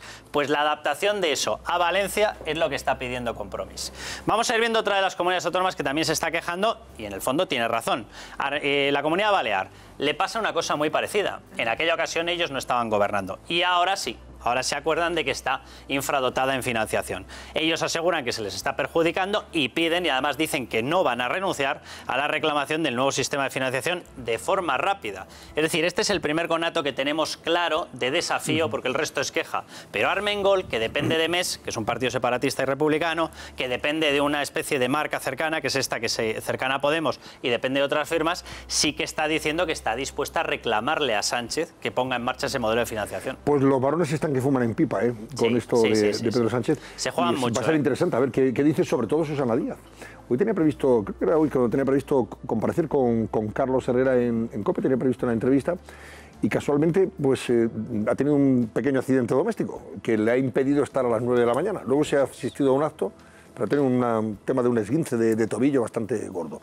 Pero va a ser interesante saber a ver qué opina Susana Díaz sobre esto, porque me temo que no le ha gustado absolutamente nada, y al señor Puig tampoco le ha gustado nada. No, Puig tiene un problema porque además es verdad que fue la comunidad autónoma peor tratada. Eso es totalmente cierto. Es que ellos son los que más estaban en estos momentos valorando la posibilidad de que el gobierno anterior, que ya lo habían adelantado bastante, incluso a partir de un documento de la propia hoy ministra de Hacienda, entonces consejera de la Junta de Andalucía, pues se pusiera en marcha esa reforma, y se había avanzado bastante, y ahora de pronto dicen que en 2 años no hay tiempo. Luego fíjate, en las reclamaciones de Montero, en las reclamaciones de Montero como consejera de Hacienda de Andalucía, había un párrafo y había una descripción de un modelo que chocaba literalmente con lo que estaba reclamando la Generalitat catalana, y decía que todo lo que se pusiera en Cataluña se tenía que poner en Andalucía, y que además se tenía que garantizar un sistema de nivelación plena de todos los servicios en toda España, cosa que parece bastante razonable. El pequeño problema es que ahora aquella Montero ya no es consejera andaluza, ahora esa Montero es la responsable de ponerlo en marcha desde el Ministerio de Hacienda, y asegura que no le da tiempo.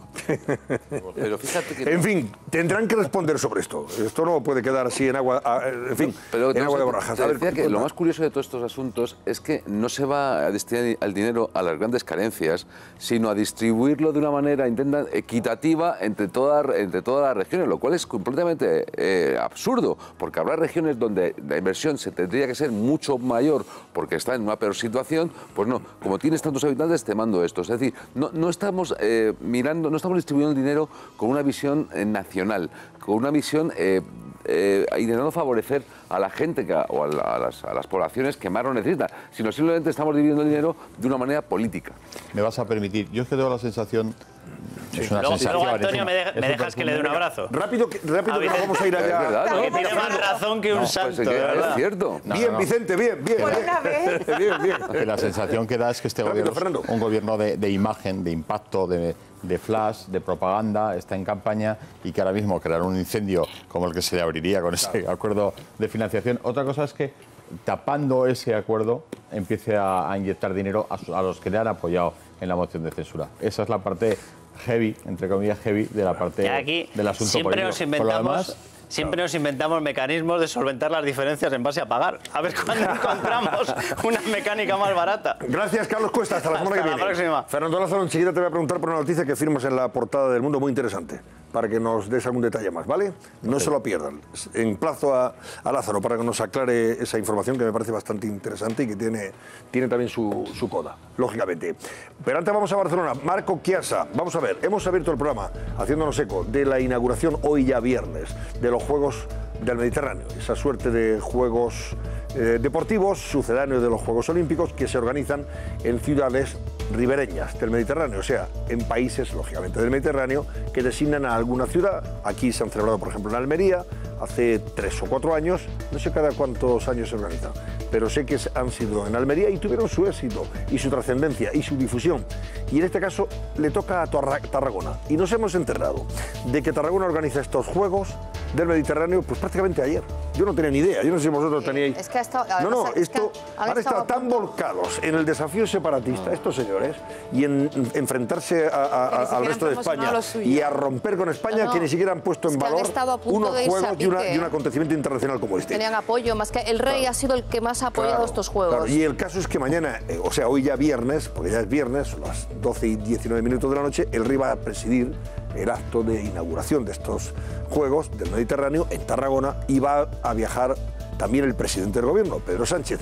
Pero no sabemos, Marco Chiasa, si el señor Torra, que quiere castigar al rey con su ausencia, fíjate tú, va a asistir al acto. Porque dice que no le perdona al rey aquello que dijo el día 3 de octubre, o sea, aquello que hizo el rey en función de su jefatura del Estado, que es defender la legalidad constitucional y la unidad de España. Faltaría más. Cuéntanos, Marco.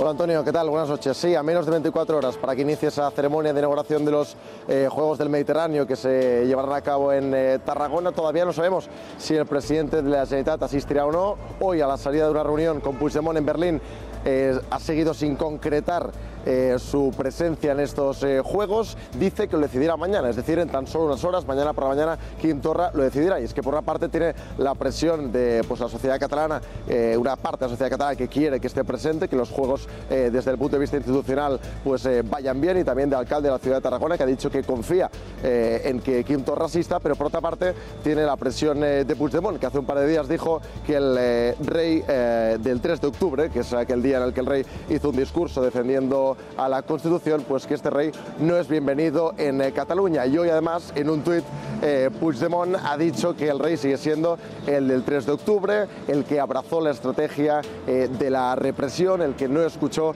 a Cataluña, y además ha dicho que no es el rey del diálogo.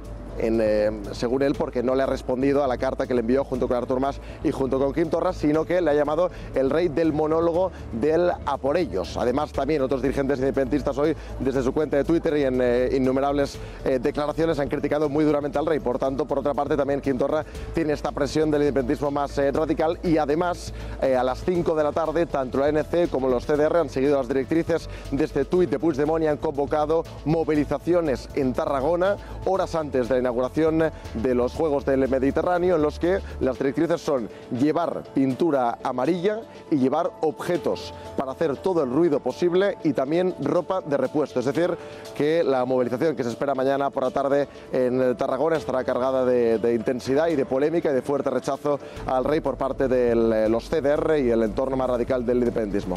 Bueno, pues va a ser testigo de cargo, y nunca mejor dicho, no solamente el propio rey, sino también el presidente del gobierno, el señor Sánchez. Y vamos a reiterar lo que hemos comentado al comienzo del programa. Vicente, si realmente el rey sufre otra nueva afrenta, otra nueva humillación, otra nueva burla de estas características, probablemente el señor Sánchez debería reconsiderar si debe hablar o no con este sujeto, con este xenófobo de Torra, el próximo día 9 de junio. Pero estos CDR trabajan en algo, porque están en todos los días. Da igual lo que haya, están ellos en la calle. Todo esto, están en el lío. ¿Quién lo paga? Porque esto de que tú te vas a dedicar un día o 2 o 3 o 10 a quejarte, a protestar, o sea, estos son movimientos pagados y financiados por los movimientos, por el movimiento separatista, para mantener gente en la calle y crear simplemente tensión. Es el único objetivo que tienen. Pues fíjate, nada más. Lo primero que ha hecho el gobierno de Pedro Sánchez en este asunto es deslizar claramente y con comillas que, oye, ¿por qué no van a estar esos presos en cárceles de Cataluña? Una cesión, lo siguiente a una cesión. O sea, es una reclamación de ellos, del gobierno catalán, de los del lazo amarillo. de los que dicen que son, 48 horas tardaron, presos políticos. Dice, hombre, y se lo vas a dar a los presos a custodiarlos mientras que tú acercas que probablemente por sentido humanitario y verdad que estén cerca de su familia. No, yo creo que yo no me pondría yo tampoco, Antonio, pero siempre y cuando ellos respondan cuando gestos. Es que no toca. No, pero que respondan con gestos conciliadores. El gobierno ha dicho que cuando se acabe el proceso, cuando se acabe el proceso de instrucción. El gobierno ha dicho, y ese es el problema, Fátima. El problema es que el gobierno ha dicho, es que no tiene que decir nada. Pero que no tiene que decir nada. Sí, porque depende de instituciones penitenciarias. Se están pronunciando y están metiéndose en la labor judicial. Es un posicionamiento político, de cesión a Torrent, de discurso político, Fátima. Depende de instituciones penitenciarias. Otra cosa es que se pueda pedir permiso al juez para, durante, sobre todo, el proceso que dure de instrucción. Pero al final depende de instituciones penitenciarias. Pero yo no veo de verdad el sentido de la gravedad, a acercar a los políticos a las cárceles. Pero ¿cómo que no? A ver. ¿Pero tú qué crees? ¿Que le van a dar la libertad? No le van a dar la libertad. Vamos a tenerlos fuera de control. Vamos a dar unos presos. Vamos a ver, Fernando, van a estar en las cárceles catalanas. ¿Y quién controla las cárceles catalanas? Las controla la Generalitat, pero tú crees que eso... ¿Qué es la Generalitat? ¿Tú crees que eso va a suponer...? Pero vamos a ver, Fernando, vamos a ser realistas. ¿Tú crees que eso va a suponer que los van a poner en libertad? ¿Que les van a dar más permisos? No, ¿sabes lo que van a hacer? Van a hacer lo que les dé la santa gana en las cárceles catalanas. Van a hacer... Sin ningún tipo de control.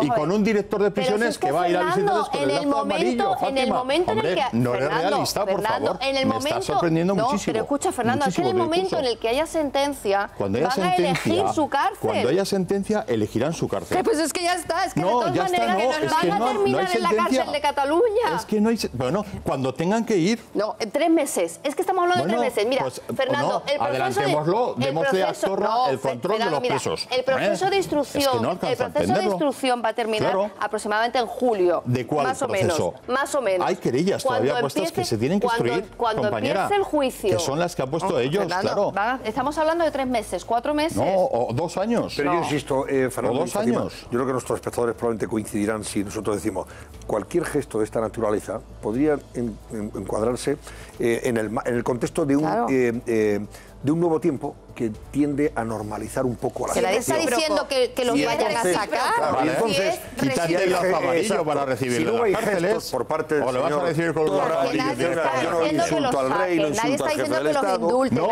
les van a dejar recibir la visita cuando les dé la gana. Van a tener el teléfono en la celda. Van a estar todos juntos. Un trato privilegiado. Lo tenían que haber dado. Privilegiado. Eso va a ser. Porque fijaos, mañana, por ejemplo, en la prensa de hoy, ya viernes, perdón, por ejemplo, a veces dice ha manifestado siempre el a favor de eso. El secesionismo llama al boicot al rey en Cataluña. Es que mañana eso siempre lo ha pedido. Y el propio Pedro Sánchez van a sufrir de nuevo la afrenta, la humillación de esta gente, de estos... Pues nada, le mandamos a los presos que siguen allí en el Sostenella y no en Mendalla. ¿No? Los Mossos de Escuadra van a tener su primer gran reto tras el fin del 155, el levantamiento del 155, a partir de lo que pase mañana, a ver cómo actúan los Mossos de Escuadra, si realmente hacen lo que Marco Chiacha nos contaba. De momento no tienen jefe de los Mossos. Dice, por ejemplo, la Vanguardia sobre este asunto, también portada, que Torra deja en el aire hasta el último minuto si planta al rey en Tarragona. O sea, que la intención es humillarlo. El presidente se reúne con Carles Puigdemont en Berlín para fijar la estrategia ante Pedro Sánchez. Claro, por eso yo decía antes, Vicente, si tú plantas al rey y humillas al rey, ¿por qué el señor Sánchez tiene que recibirte en la Moncloa? No tiene que recibirte. ¿A que no? Claro. No tiene que recibirte. Esto es recíproco, como... Tiene que haber reciprocidad, como en los términos diplomáticos. Dice también La Razón. Boicot a Felipe VI. La República Catalana no tiene rey ante la visita a Tarragona para inaugurar los Juegos Olímpicos. Como ven ustedes, ya veremos a ver qué pasa en las próximas horas, pero de luego puede haber, en fin, unos momentos y situaciones realmente lamentables y humillantes para el jefe del Estado y para el presidente del Gobierno. Estaremos atentos, en cualquier caso, y lo contaremos. Hacemos una pausa y ya volvemos para recordar otras noticias de interés en las portadas y algo que publica Fernando Lázaro que quiero que nos cuente. Hasta ahora mismo.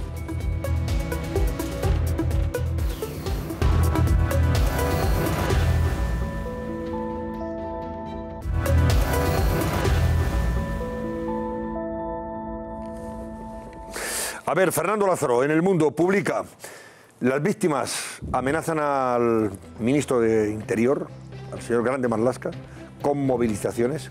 se acerca a los presos de ETA a las cárceles vascas. Cuéntanos. Sí, hoy ha tenido el ministro, ayer, ha tenido el ministro de Interior su primera reunión, que era muy protocolaria con todas las asociaciones de víctimas. Y claro, igual que le hicieron a Mariano Rajoy en la última reunión que mantuvieron, claro, la gran preocupación de las víctimas es qué va a pasar con los presos de ETA una vez que ETA ha anunciado su disolución. No que ETA se haya disuelto, sino que ha anunciado su disolución, porque todos sospechan que puede haber un movimiento político, una decisión para acercar a los presos de ETA, sobre todo porque hay mucha complicidad ya entre el PSOE y el PNV, y antes entre el PP y el PNV. Entonces, claro, ahí encima de la mesa le han dicho, dice, oye, ojo, porque si vais a tirar por esa línea el gobierno, nosotros volvemos a la calle, como ya en su día sacaron a la gente a la calle cuando Zapatero estaba negociando con ETA. Entonces, eso ha sido, yo creo, la parte más clara, quizá más conflictiva de esa reunión, que por otra parte ha transcurrido con guante blanco, porque el Grande Marlaska no es sospechoso ahora mismo de tener una mala relación, ni mucho menos con las víctimas. Pero claro, las víctimas entienden que sería una decisión más de gobierno, más de Moncloa, si se diera ese pacto. Yo creo que ha sido un poco marcar el territorio y de momento el ministro lo que ha hecho, que garantiza que cualquier decisión que se adopte va a ser en el marco de la ley, cosa que estaría fuera de duda, lógicamente, pero no niega que se vaya a producir ese fin de la dispersión. Bueno, del Mundial de Rusia dice El Mundo que Messi se asoma al abismo porque Argentina ha sido derrotada hoy por Croacia por 3 goles a 0. ¿Cuánto? La humillación de Argentina, 3 goles a 0, sí.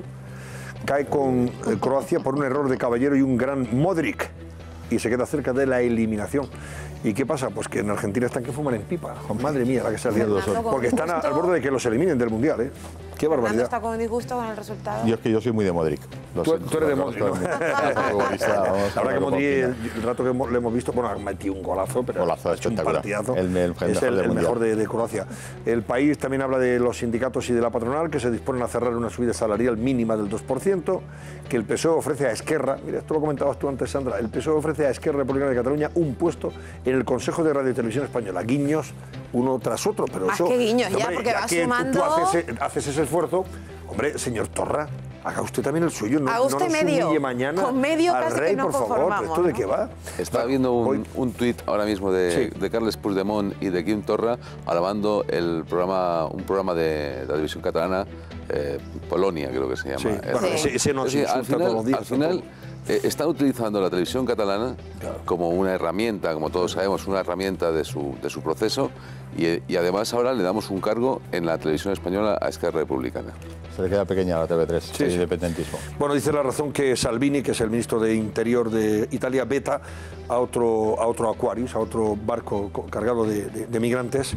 Llevaos la carne humana a España, es lo que ha dicho este sujeto, este ministro la frase de es Italia. Muy desagradable. Es tremendo, es tremendo. Sí. Y el tono en el que lo de un xenófobo como este. Al final creo que ha decidido, en lugar de en fin, dejarlo ahí a la deriva, lo ha confiscado el barco, con los migrantes dentro, lógicamente, y lo ha retenido, lo va a retener en un puerto de Italia. No sé con qué intenciones, pero me imagino que nada bueno ni halagüeño. Dice ABC también en su segunda portada que Salvini vuelve a prohibir la llegada a Italia de un barco de refugiados con carne humana, también es el titular que han destacado, que Argentina ha sido incapaz de ganarle a Croacia y está al borde del precipicio. Hombre, que tenemos ya secretaria de Estado del Deporte, porque es una mujer, se llama María José Rienda y fue esquiadora, bueno, pues ha sido la elegida para la secretaria de Estado para el Deporte. Y que el gobierno de Sánchez se presenta en Europa mostrando sus contradicciones respecto al tema de las pensiones y de la reforma laboral. Y voy también con La Vanguardia, que también habla de Sánchez, que busca tejer un frente europeo junto a Merkel y Macron, y Italia, que vuelve a cerrar sus puertos a otro barco con 226 refugiados. Si entran en la página web de COPE a esta hora de la noche, pues van a ver muchas noticias interesantísimas del Mundial de Italia, esa derrota de Argentina. Croacia se mete en octavos de final y Argentina se complica su futuro en el Mundial, prácticamente está al borde de la eliminación. Ahí depende de varias carambolas, esa libertad provisional bajo fianza de 6.000 euros para los integrantes de la manada, y luego pues muchas declaraciones y noticias del Mundial que firman los enviados especiales de la cadena COPE, y también esas declaraciones de Soraya Sáenz de Santamaría hoy a Carlos Herrera en COPE: si gana Cospedal la apoyaré desde el minuto cero. Y habla también de la tremenda puya de Santamaría Margallo durante su entrevista con Carlos Herrera. Con nosotros está un poquito más diplomática, ¿verdad? Sí, Soraya Sáenz de Santamaría. La puya es que le ha preguntado, dice, Usted conoce, dice, bueno, ¿qué me dice de García Me dice Margallo? el señor Margallo, y entonces ella preguntó, ¿usted conoce al señor Margallo? Y ha dicho, Carlos, tengo el gusto. Y dice, pues no tengo nada más que decir. Sí, ha sido. En fin, ¿cómo ha cerrado el barómetro? Laura Gómez. Resultados divididos en nuestro barómetro. El 60% de nuestros espectadores no está a favor de esta. Así que esta decisión seguro, Antonio, que va a seguir generando polémica. Por supuesto que sí. Hoy hay convocadas muchas manifestaciones y concentraciones, o sea que el tema va a continuar, lógicamente. Nos marchamos. Gracias por la atención que nos han prestado. Enseguida les dejo con pantalla grande, pero antes despido a Fátima Iglesias, a Fernando Lázaro, a Sandra Fernández y a Vicente González Olaya. Y ustedes que pasen buena noche, disfruten de pantalla grande. Gracias.